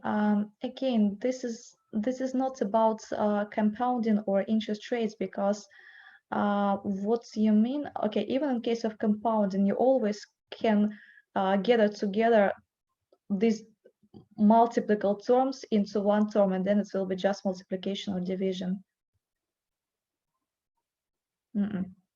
Okay, this is all about kind of mechanics, but my question is about some, again, kind of psychology in valuation. So just the question, we go to the future using a linear scaling up, right? And when we go to the past, we use a linear scaling down. Is it possible that somehow we would use nonlinear valuation?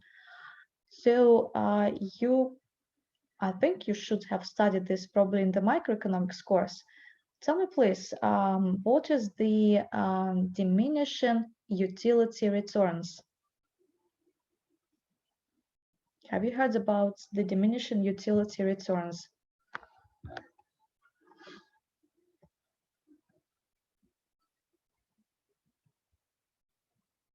There is a utility theory, but however, probably you have studied this in the microeconomics course. So we have utility. Any person has his or her own utility. And the feature of utility is that's what?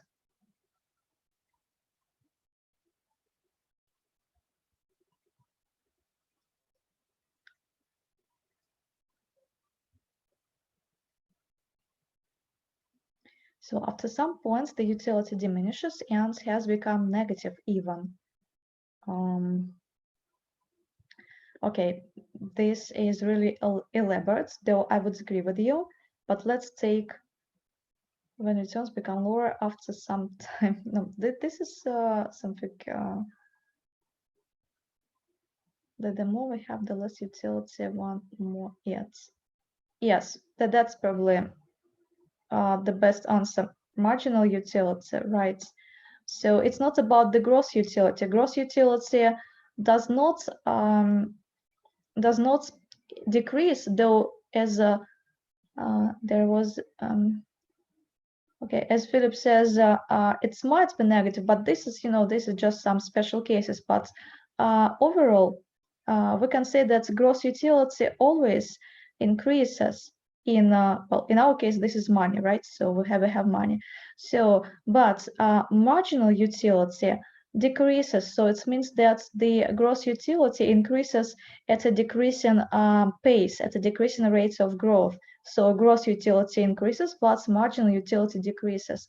So it means that, okay, I'll just give you an example. Assume that you have 1,000 rubles, and that's it. You don't have anything else at all. And then you suddenly get 1,000 rubles. Obviously, it will make you happier, very happy. But then assume that you have, you suddenly have 1 million rubles as well, and then 1,000 rubles. It will make you happier, but not that much. So in this case, these additional 1,000s will be valued by you not as much as this 1,000s in the previous case. So your valuation will shrink. You will not attach this much importance to 1,000s. So this is the case when valuation is nonlinear. You would discount it using a nonlinear technique, some nonlinear technique. But then, so we do know that nonlinear valuation might happen.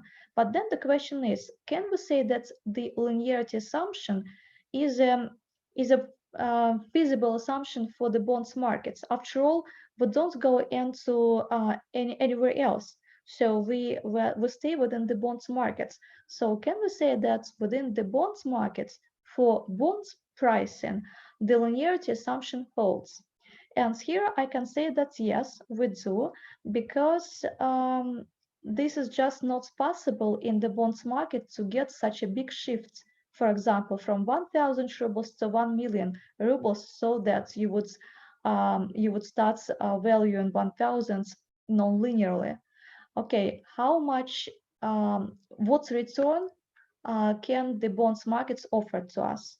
For example, let's talk about the Russian OFZ market. So what is the general level of returns which is offered by the OFZ markets right now? So for example, if now you invest 1,000, on average, how much would you expect in 1 year? Oh, good. So it seems that you are quite aware. So right, it's something about 4-6% or 5-6%. I would say probably 4-6%. Right. So okay, and now you have 1,000. In a year, you will get 1,050. So it's not such a big shift as between 1,000 and 1 million. So you won't be able, you will never be able to get such a return as 1 million over 1,000. So your valuation will remain linear within the bonds markets, and therefore we can say that the linearity assumption holds. Now, value additivity assumption. This is very close to linearity, but not quite the same. So what does it say? The value additivity assumption. So it says that a basket of financial securities, okay, financial assets. So a basket of financial assets, the value of the baskets of financial assets is equal to the sum of the values of financial assets within this basket multiplied by their quantity. So in simple words, the value of the total thing is equal to the sum of the values of the parts. So let me just write it like that. The value of the total thing is equal to the summation sign, so the sum of the values of the parts. So again, tell me please, do you think that, well, this seems to be quite logical, but tell me please, do you believe that there might be some cases when the value additivity principle in valuation does not work? Well, it works for bonds pricing for sure. However, can we say that this is just like a very universal assumption? Your ideas?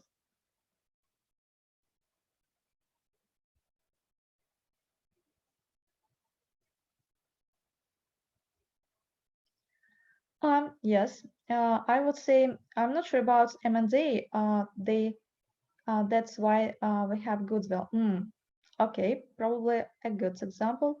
I was about, but okay, I'm not sure. I mean, all right, let's be like that. I just cannot comment on this because M&A is not my area of interest. But I would give you an example which is close to this. So it's not about M&A, but about spin-offs and yeah, spin-offs, I think disintegration in general. It was, I think, Robert Merton. I hope you heard about him. So he is the Nobel Prize winner.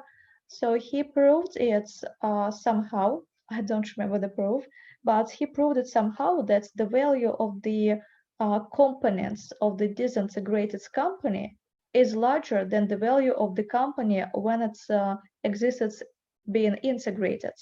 So something like that. And actually, unlike like in case of M&A, I guess you have some. So anyway, this is something based on experience, on what you see in real life. Probably there might be some model for this. I don't know. But Merton actually, for the case of disintegration, so for the opposite case, he actually offered a model and he offered a proof. So he offers a theorem and he offers a proof. So probably there must be a theorem for the M&A case as well. I don't know. But anyway, so you are probably right, and that means that we do have cases when valuation is does not, when the value additivity principle does not hold. But as I said, in case of bonds markets, it holds. So we are going to employ it. It's a very important assumption for us, and we are going to employ it at the end of this lecture. But now let's move further. I want to move further. So now instead of a single period, let's move to the valuation in a multiple periods. And again, I think this is something which you should know already. So we are going to take this expression, this formula for valuation in single periods, and we transform it to the formula for valuation in multiple periods. So what we're going to do, so assume that we have multiple periods investment horizon. So we have T periods traded in the markets, and assume that interest rates remains unchanged for simplicity only and only for this slide. And also for simplicity, assume that the initial value of the investment is equal to £1. Now we're going to use the rollover strategy. So for those who do not know, the rollover strategy means that you take your initial investments, invest for the first period, wait to the end of the first period, then collect back your investments and all interest which you have on these investments. And you take all this together and reinvest for the second period and so on. So you roll over the investments over T periods. Now, in order to get the valuation formula in multiple periods, we are going to use a mathematical construct, which is called first order linear difference equation with a constant coefficients. So this equation, this mathematical construct is very convenient because it allows us to represent current value in terms of past values. In this case, we express the current value in terms of the value 1 period from now, but actually if we make a series of backward substitutions, then we move to this expression. So we express the current value in terms of the very first initial value. In fact, this is the standardized solution to the first order linear difference equation with constant coefficients, but most of you know this formula as a compound interest formula. So tell me, please, do you recognize this as a compound interest formula?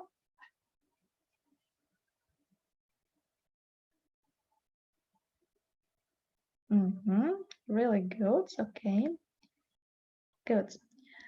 So why we get this formula? Well, so in fact, in mathematics, this is just the solution to this first order difference equation. In finance, this is the compound interest formula. And this is, we come to this formula logically because in case of rollover strategy, our interest is compounded in a multiplicative way. So it's always fine.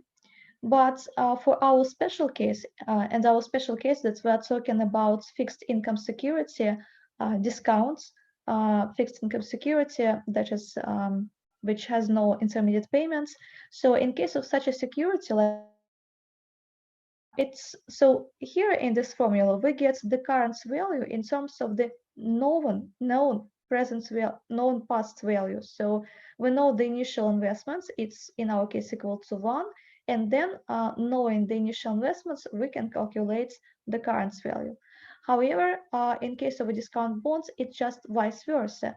We know the future value and we want to find out the current value or the initial value. So we just reverse the formula and now we express the unknown initial value in terms of the known future value. In case of a discount bonds, that will be face value. Do not forget that here we see these elements, discount factor, but now it's raised to power t, so it's like that. And so we just substitute it here. And now we have 3 versions of the same mathematical formula, which allows us to calculate the value of discount bonds. However, this is just not only the value of a discount bonds, it's the value of any single cash flow paid out in multiple periods. However, in case of a discount bonds, we need to modify it a little bit. Why so? Because you can see that here we assume that y remains unchanged. This is a very unrealistic assumption because, in fact, if you look at the past, you'll see that interest rates tend to change from time to time. So let's introduce a more realistic assumption that why interest rates change. So let's move to the next slide. So we have different periods from 1 to t, and for each of these periods, we have its own interest rates now. Now let's assume that somehow we are able to move to the future, and we know how much money you will get in the future. So this is our terminal value. Also, you know what's going to be your initial value, how much you're going to pay. And then you simply can calculate the total ex post return by this multiplication. But now let us substitute or let us replace this unknown interest rates in the future by one single fixed interest rates. We call it again y. And this is a kind of a representative interest rate. So it will be representative of this interest rates. It will be representative of this interest rates, well, and like that. So we can have a condensed form of this equation. And now we just make a reversal and get this formula. So this formula is simply the net return from our investments. Now let's just introduce our previous notation about discount bonds. So we know that the terminal value is going to be equal, in case of a pure discount bonds, equal to 1. We also, so let's just, so that's what we have here, 1 instead of VT. We also know that V0 is the price of our purchase now, and that's how much we are going to pay for discount bonds. And in case of a pure discount bonds, we just use the previous notation, DT. So this is the price of a pure discount bonds, which will mature T periods from now. So we put it here like that. And again, we get 3 versions of the same mathematical formula, which shows us how to obtain something which we call redemption yield or yield to maturity for discount bonds. So recall that we already talked about yields here. Where exactly? Okay, here, so I said that yield is a kind of indicator of the bond's performance. And now I'm given a precise definition of a redemption yield or yield to maturity for discount bonds. However, in practice and among academicians, they usually do not say redemption yield for discount bonds. That sounds just too long. It's very time consuming to say this. So usually they say discount yields. So once again, yield to maturity for discount bonds is a discount yield, and that's how I will call it, discount yields. Now, from the formula of the discount yields, we can always get the formula for a discount price. So once again, I will not say a price of a discount bonds or a price of a pure discount bonds. I will say discount price and discount yields. That's how that's an international convention.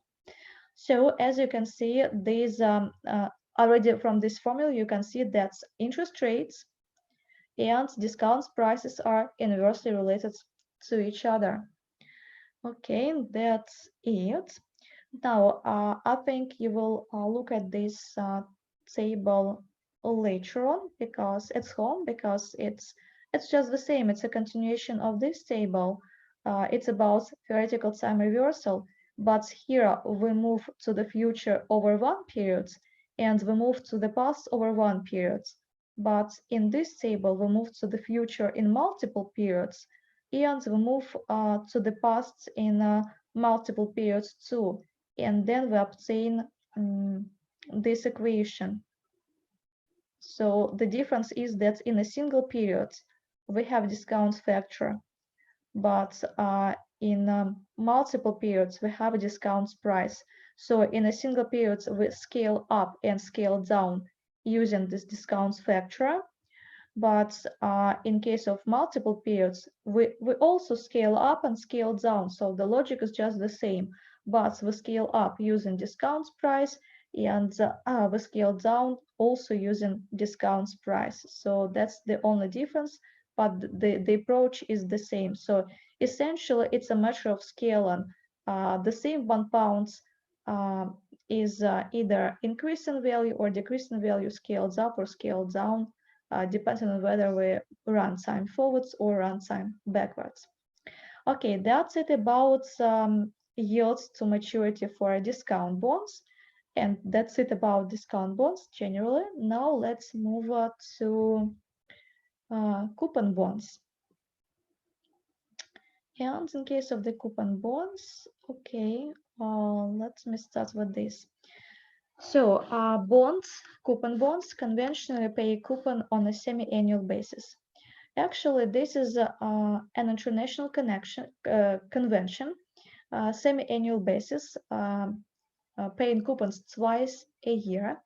Obviously, you can try to find coupon bonds which, well, government coupon bonds, I mean, which pay coupons using different time patterns. As far as I remember, in the UK, there are no such coupon bonds, so all coupon bonds have semi-annual basis of coupon payments, and the same concerns the US Treasuries. They also have a semi-annual basis of coupon payments. But if we look at the Russian bonds markets, government bonds markets, so essentially Russian OFZ markets, then there is a little bit, it's a little bit messy there, because there is there are coupon bonds which pay coupons twice a year. There are coupon bonds which pay coupons 4 times a year, so quarterly basis. And there is one coupon bonds, as far as I remember, which pays coupon once a year, so on an annual basis. Anyway, whatever pattern of coupon payments is, the coupon itself is always expressed in annual terms. Again, this is just like in case with the interest rates, they are also expressed on an annual basis, even though they are valid for a non-year periods, they are all expressed on an annual basis. And here we have the same case simply for the sake of comparison with each other. Now let's get accustomed to notation. And this is the notation for the UK government's bonds. Probably throughout your studies in the bachelor courses, you were given examples of the US Treasury markets because it's really a good source of examples.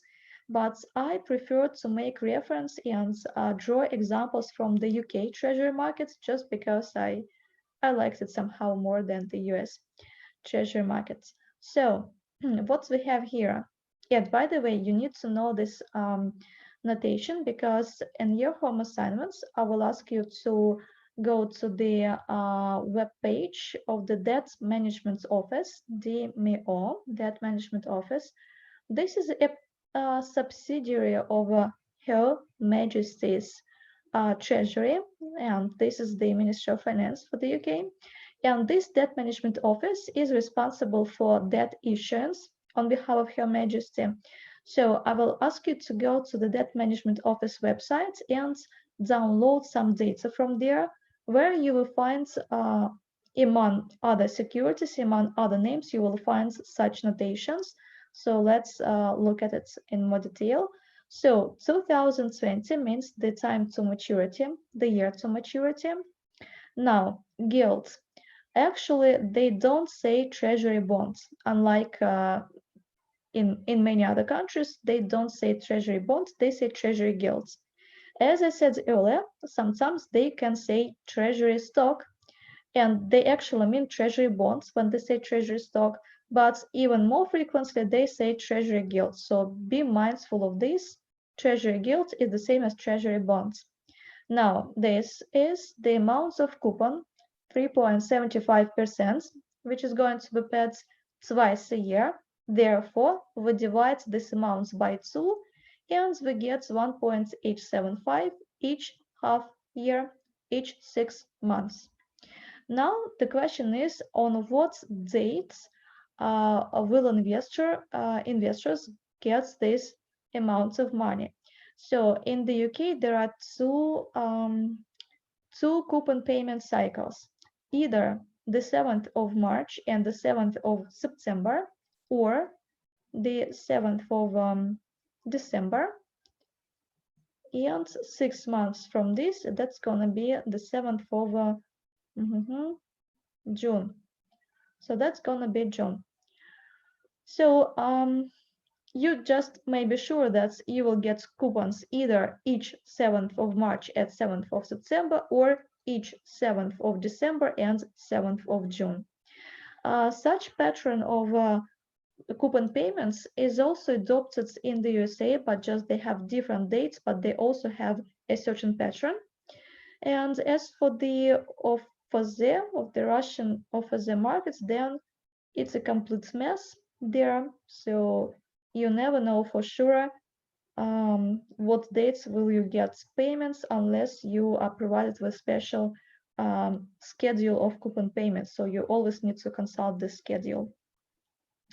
Okay, now switch on your imagination and let's imagine the following. So assume that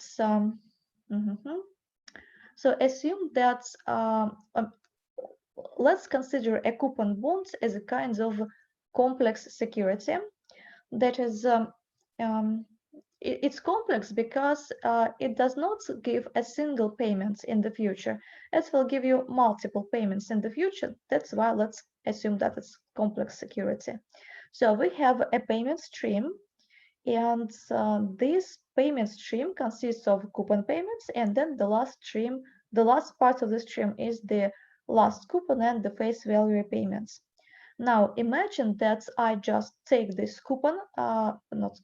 payment stream and just cut this payment stream into separate payments, so separate cash flows. And then I trade these separate cash flows as different securities, as separate securities, separate from one another. So tell me, please, what do I trade essentially? What kind of security do I trade essentially?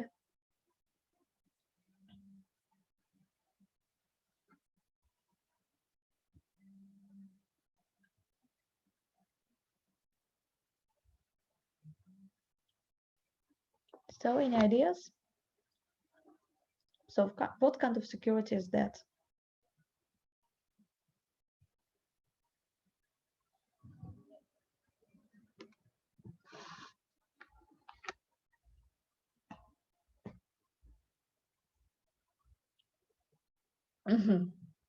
Okay, you know the name itself, but that's good. But can you tell me what's in its nature? What kind of security is that? How can we classify it?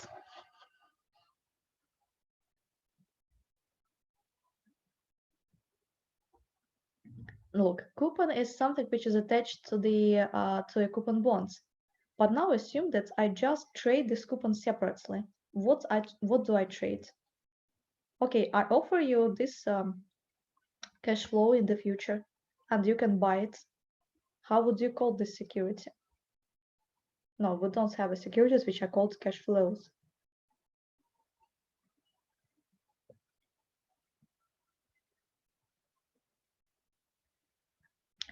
Right, we're going to treat them as a zero coupon bonds because essentially this is a zero coupon bonds. I offer you a single cash flow in the future. So buy right now something like a single cash flow in the future. So this is a discount bonds, obviously. This looks like a discount bonds.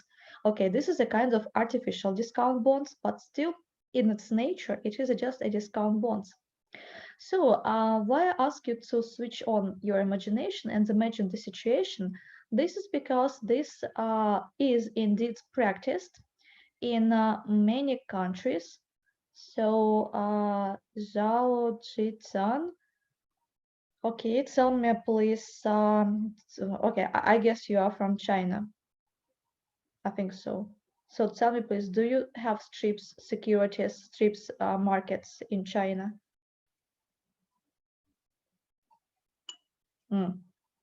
Really, you have strips markets? I somehow missed it.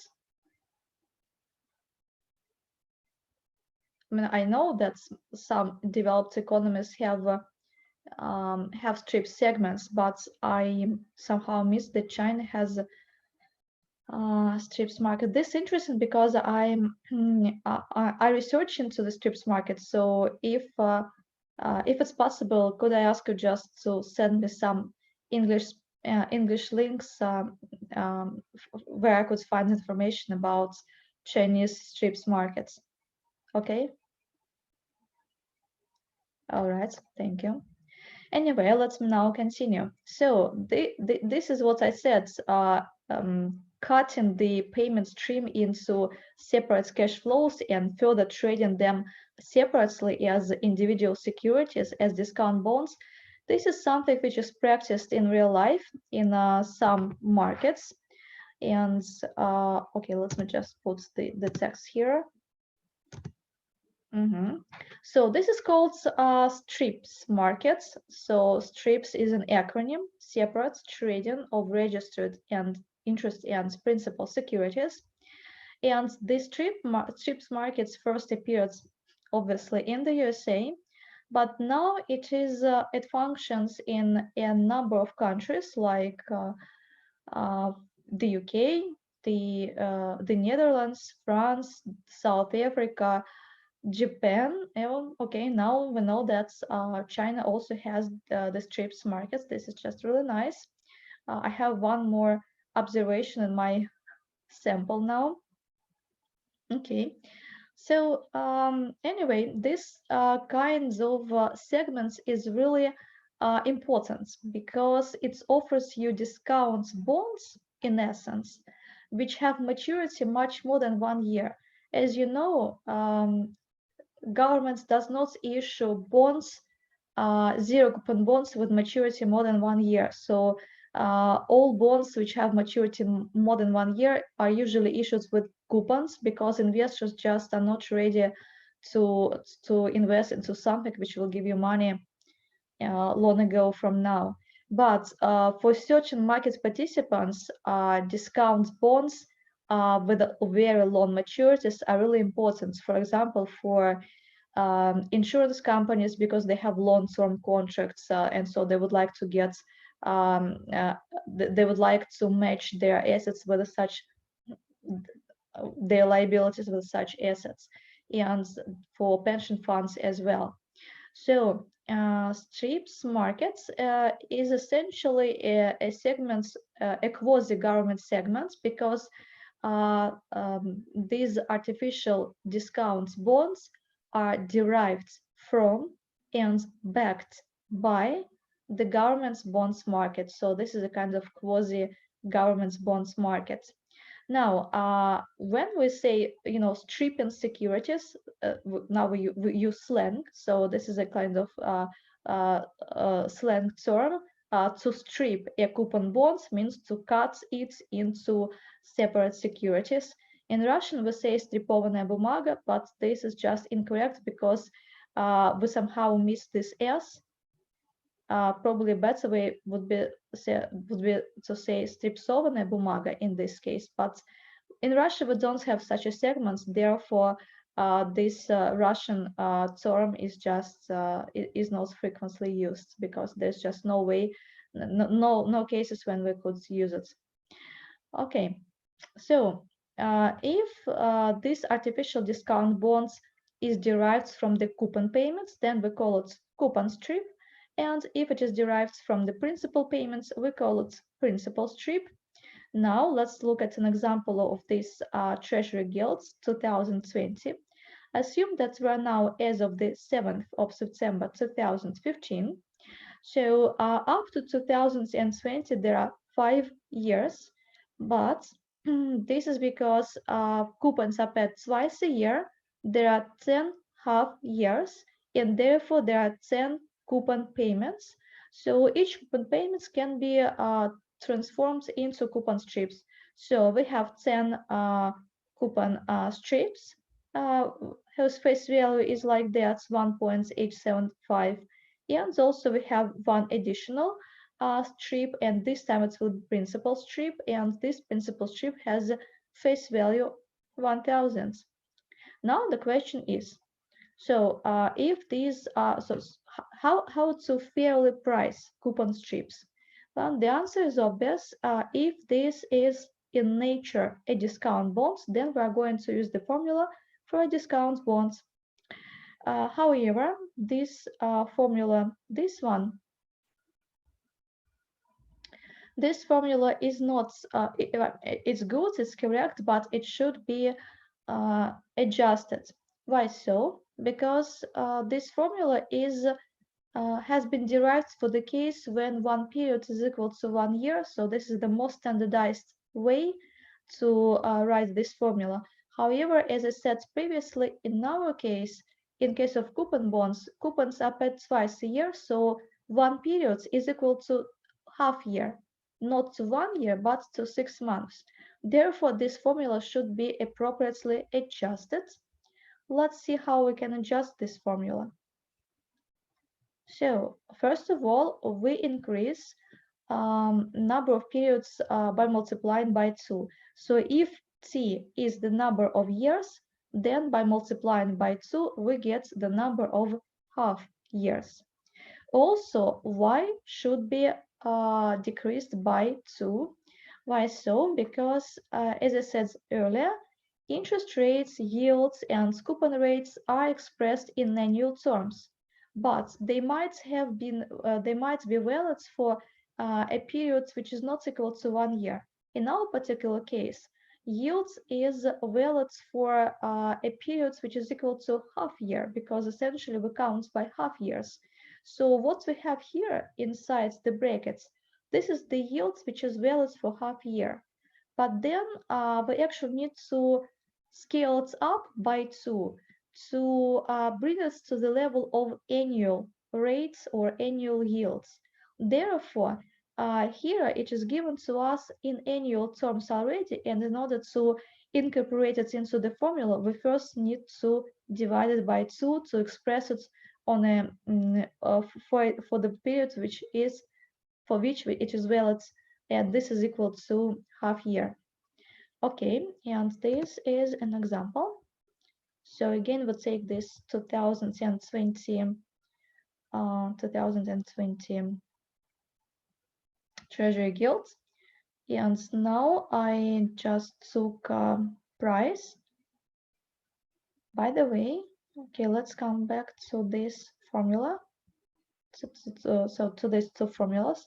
So the question is, what do you calculate? Yield or discount yield or discount price? It actually depends on what quotation is adopted in a market, in a bonds market.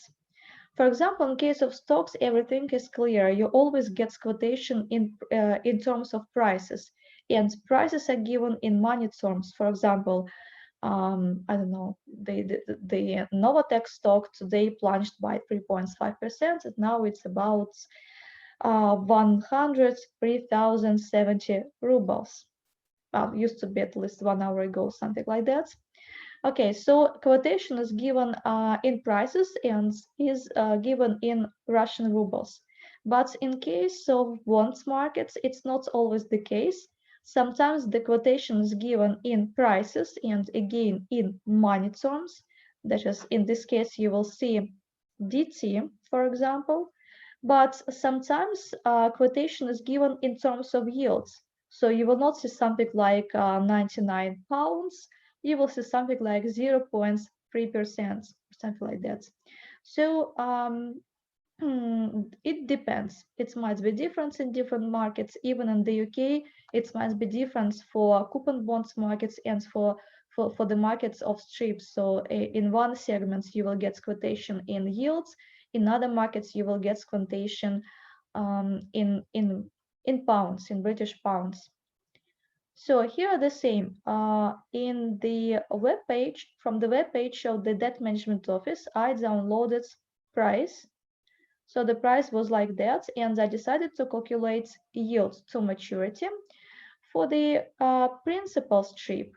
So the principal strip, yes, this is the principal strip. So I found its price. It was like that. I recall that the principal strip has a cash flow equal to 100 pounds. So this is less than 100, obviously, because in 2015 there were 5 years to maturity or 10 half years to maturity. So here I used 10 half periods. And then I calculate the yield to maturity for a discount bonds, because strips is essentially a discount bond. So discount yields is 1.22, which is quite low, by the way, but that's the discount yields. And the last slide, and then I will let you go. So okay, I will move. I will move to the last slide. So if we can separate a coupon bonds into different cash flows and then trade these different cash flows separately from one another as discount bonds, then we can actually we can conduct a reverse operation. So we can go to the strips market, collect strips into a basket, into a portfolio, and we can actually choose the strips in such a way that they will precisely replicate some coupon bonds traded in the markets. We just need to choose strips, coupon strips and principal strips. First of all, in the amounts which corresponds to the amounts of coupon and the amounts of the principal value or face value, and also we need to choose strips in such a way that their maturity corresponds to the time of payments of coupons and the time of the payments of the face value. So if we do everything precisely, then essentially we will get a kind of synthetic replication of a coupon bonds. So we have essentially two securities. One security is a real coupon bonds issued by the governments, and the other security is a basket of strips which together in total is precisely in terms of future cash flow precisely equal to the coupon bonds. So the question is, okay, probably I just missed one important thing about this. Why are we trying to make this synthetic replication? What's so important about it? Essentially, I just would like to introduce the approach how to value a coupon bonds. And obviously you will say, but there is a formula to value a coupon bonds, and this formula is something like that. So we have the nth bonds, and it's equal. So I'm now talking about the formula with the yield to maturity. So it's something like that. So this is coupon payments or face value payments, and this is gonna be discounting by the yield to maturity raised to power t.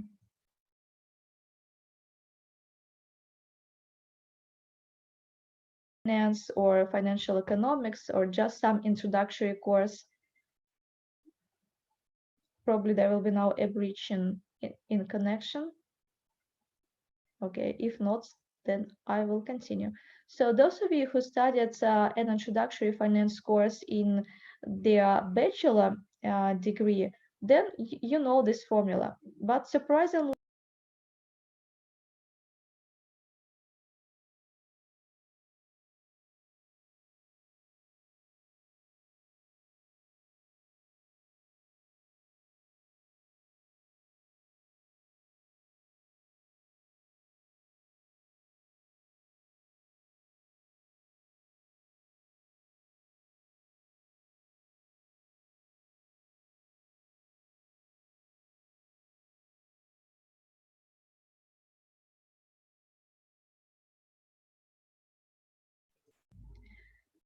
okay, hi again.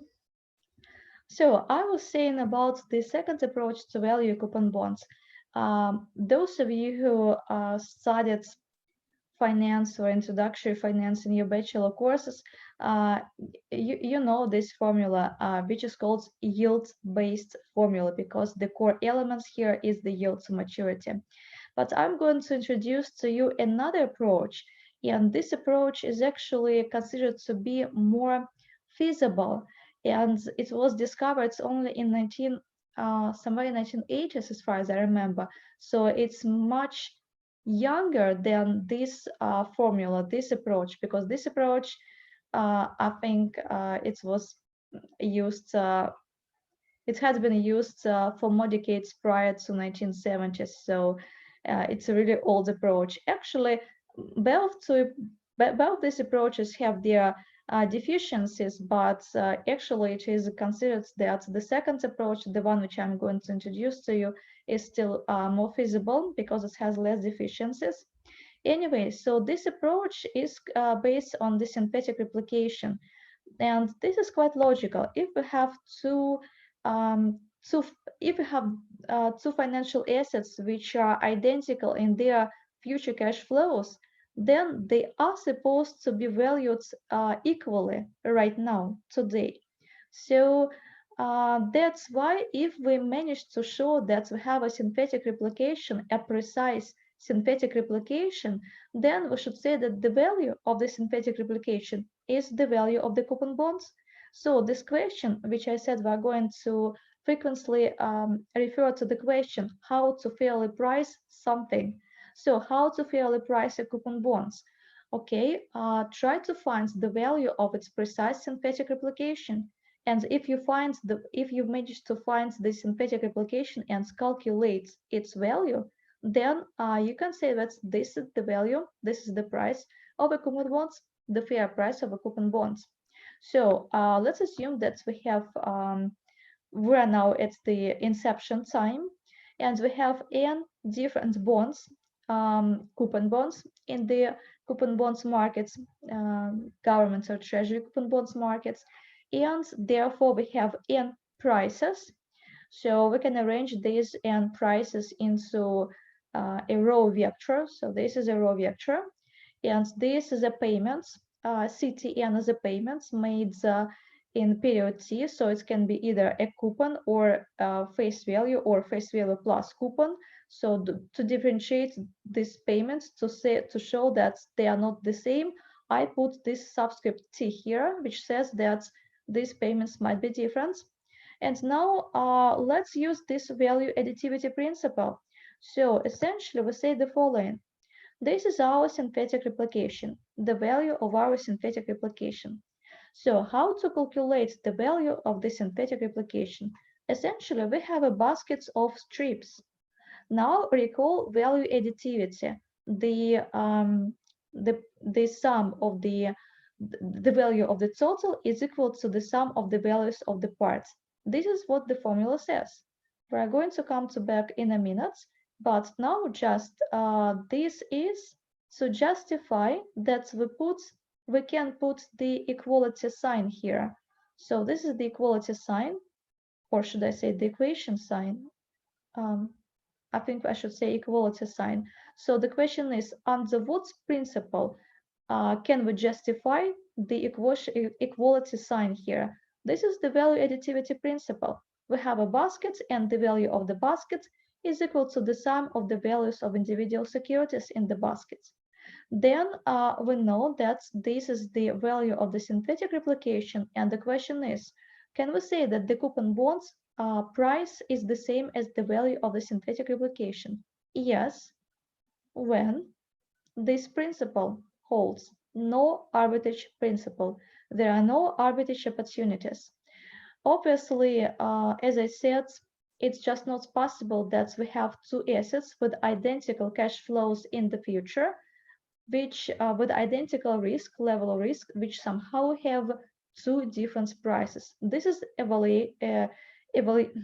violation of the no arbitrage principle. However, in developed markets, in developed bonds markets, this principle holds, no arbitrage holds, even though there might be some arbitrage opportunities. They appear for several, for a very short period of time, and then they immediately disappear. So we actually can say that these principles holds, and then this allows us to put equality sign here. And now, since we draw the connection between the value of the bonds and the value of the baskets, let's just look in more detail at these baskets and how we calculate the value of the baskets.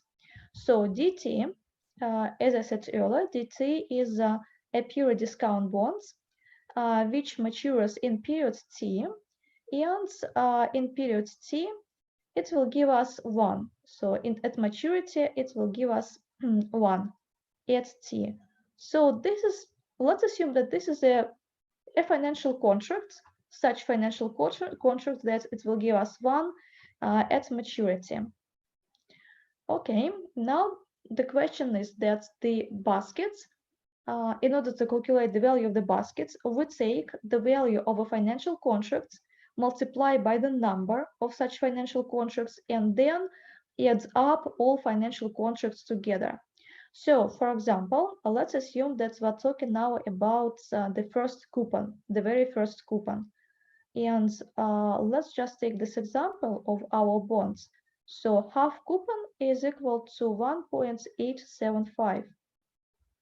So 1.875. It means that half years from now, you will get the first payments. And how to say this? Okay, so that's what you are supposed to get from a if you hold a coupon bonds. But instead of holding a coupon bonds, you want to hold a basket of strips. So the question is, how many strips like that, that is, let's call it, so these are strips which will mature 6 months from now. So let's denote it 6 months from now. So it should be, okay, you can denote it 0.5 just to show that it's gonna, this discount bonds will mature 6 months from now. But actually, since we count in half years, then this is essentially one period. So probably more correct to denote it like that, D1, that is 1 is the first period, and we know that the first period or any period is equal to half year. So whether you denote it like that or like that depends on the context, but anyway, you should make certain clarification. So let's just stick to this notation. So D1 is a pure discount bond which will mature a half year from now. At maturity, 6 months from now, it will give us 1 unit of money. But if we want to replicate the coupon payments from the coupon bonds, the first coupon payments from the coupon bonds, we know that the first coupon payments is like that. So how many discount bonds we need to buy? Actually, logically, we need to buy this amount of bonds, 1.875. So we multiply price. Okay, it's not here, it's actually here. So let me just write it somewhere here. So we multiply price of a pure discount bonds by the quantity of a pure discount bonds. So if we want to get these amounts of money at the at maturity, then that's how many financial contracts, how many discount bonds we need to buy, and then you get this amount of money at maturity. So it's probably a little bit artificial, but we can say what I'm just saying. This is really, I mean, so this is easy, but just I would like you to understand this clearly. So this is price, and this is quantity. And you know that from finance, from economics, you know that when we multiply price by quantity, we get value. So we get the value of the first type of discount bonds, which imitates the first coupon. And then we should do the same for the rest of payments which we'll get in the future from the coupon bonds. So we need to collect strips like that. And here is an example. Okay, let me probably erase this because it's not okay. So the same example with the 2020 Treasury Gilts. So the question is how to get the fair price of the coupon bonds. Go to the strips markets and try to find the value of its synthetic application. So I use this formula. I obviously can put half coupon in front of the summation because this is a constant, and that's it. So the only thing which is left is just to find discount prices for each period, starting from 6 months from now and ending with 10 half years from now. So as long as you have discount prices like that, you can easily calculate the fair price of a coupon bonds. So that's what I will ask you to do at home. I will ask you to go to the web page of Debt Management Office and download all necessary data there and calculate a fair price of one coupon bonds which is chosen by me. Well, I will send you precise instructions tomorrow. I will send it to your shared email, and also I will send you the lecture notes for this lecture as well. So I guess that's, and also I will send you syllabus.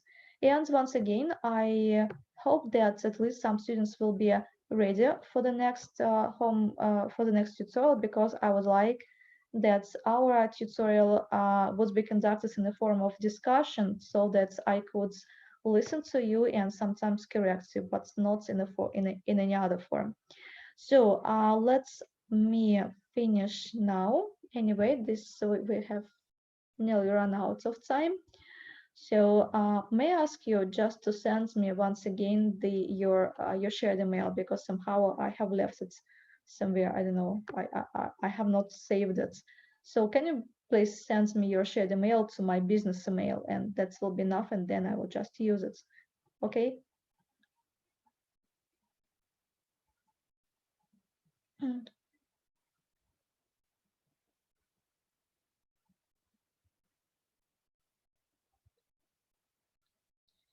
So, or in the first formula, absence of face value is anticipated.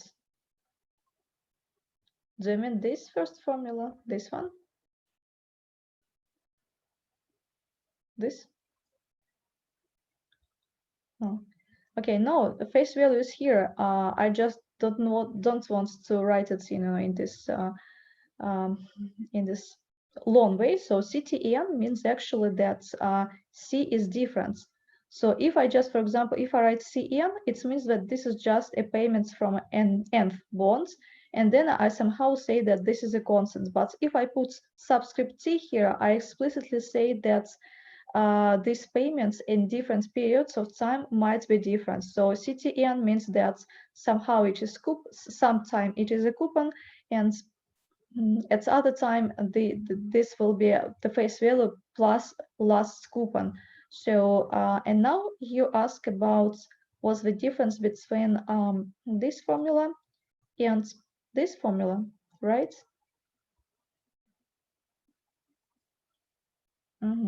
So we'll talk about this probably in lecture 3 or 4, but you actually need to, how to say that in English. Some concepts may be technically understandable. Well, you definitely see the difference. Here we discount using yield to maturity, but here essentially we also discount, but using discounts prices. But sometimes it's like, with a risk neutral valuation, it took me really just, 1 day to understand it technically, but it took me a little bit more time to perceive it. So probably it will take you some time to perceive the difference, but talking I would say that it's just the nature. Here, this formula is based on the yield to maturity. So this is the basic element of this formula. And the basic elements in this formula is the discount price. So their nature is different, but probably you will see that later. Mail. Okay, I'm trying to copy it, but I cannot copy it. I highlighted. Okay, I highlighted and it just does not give me an option to copy it. So I'm afraid I don't know how to. Okay, you sent me mail. Thank you very much. Okay. So let's finish today, and tomorrow I will send you on this email. I will send you all necessary materials. Okay. I wish you a nice evening, and tomorrow you have weekend. So I wish you a nice weekend too, and see you next week. Bye.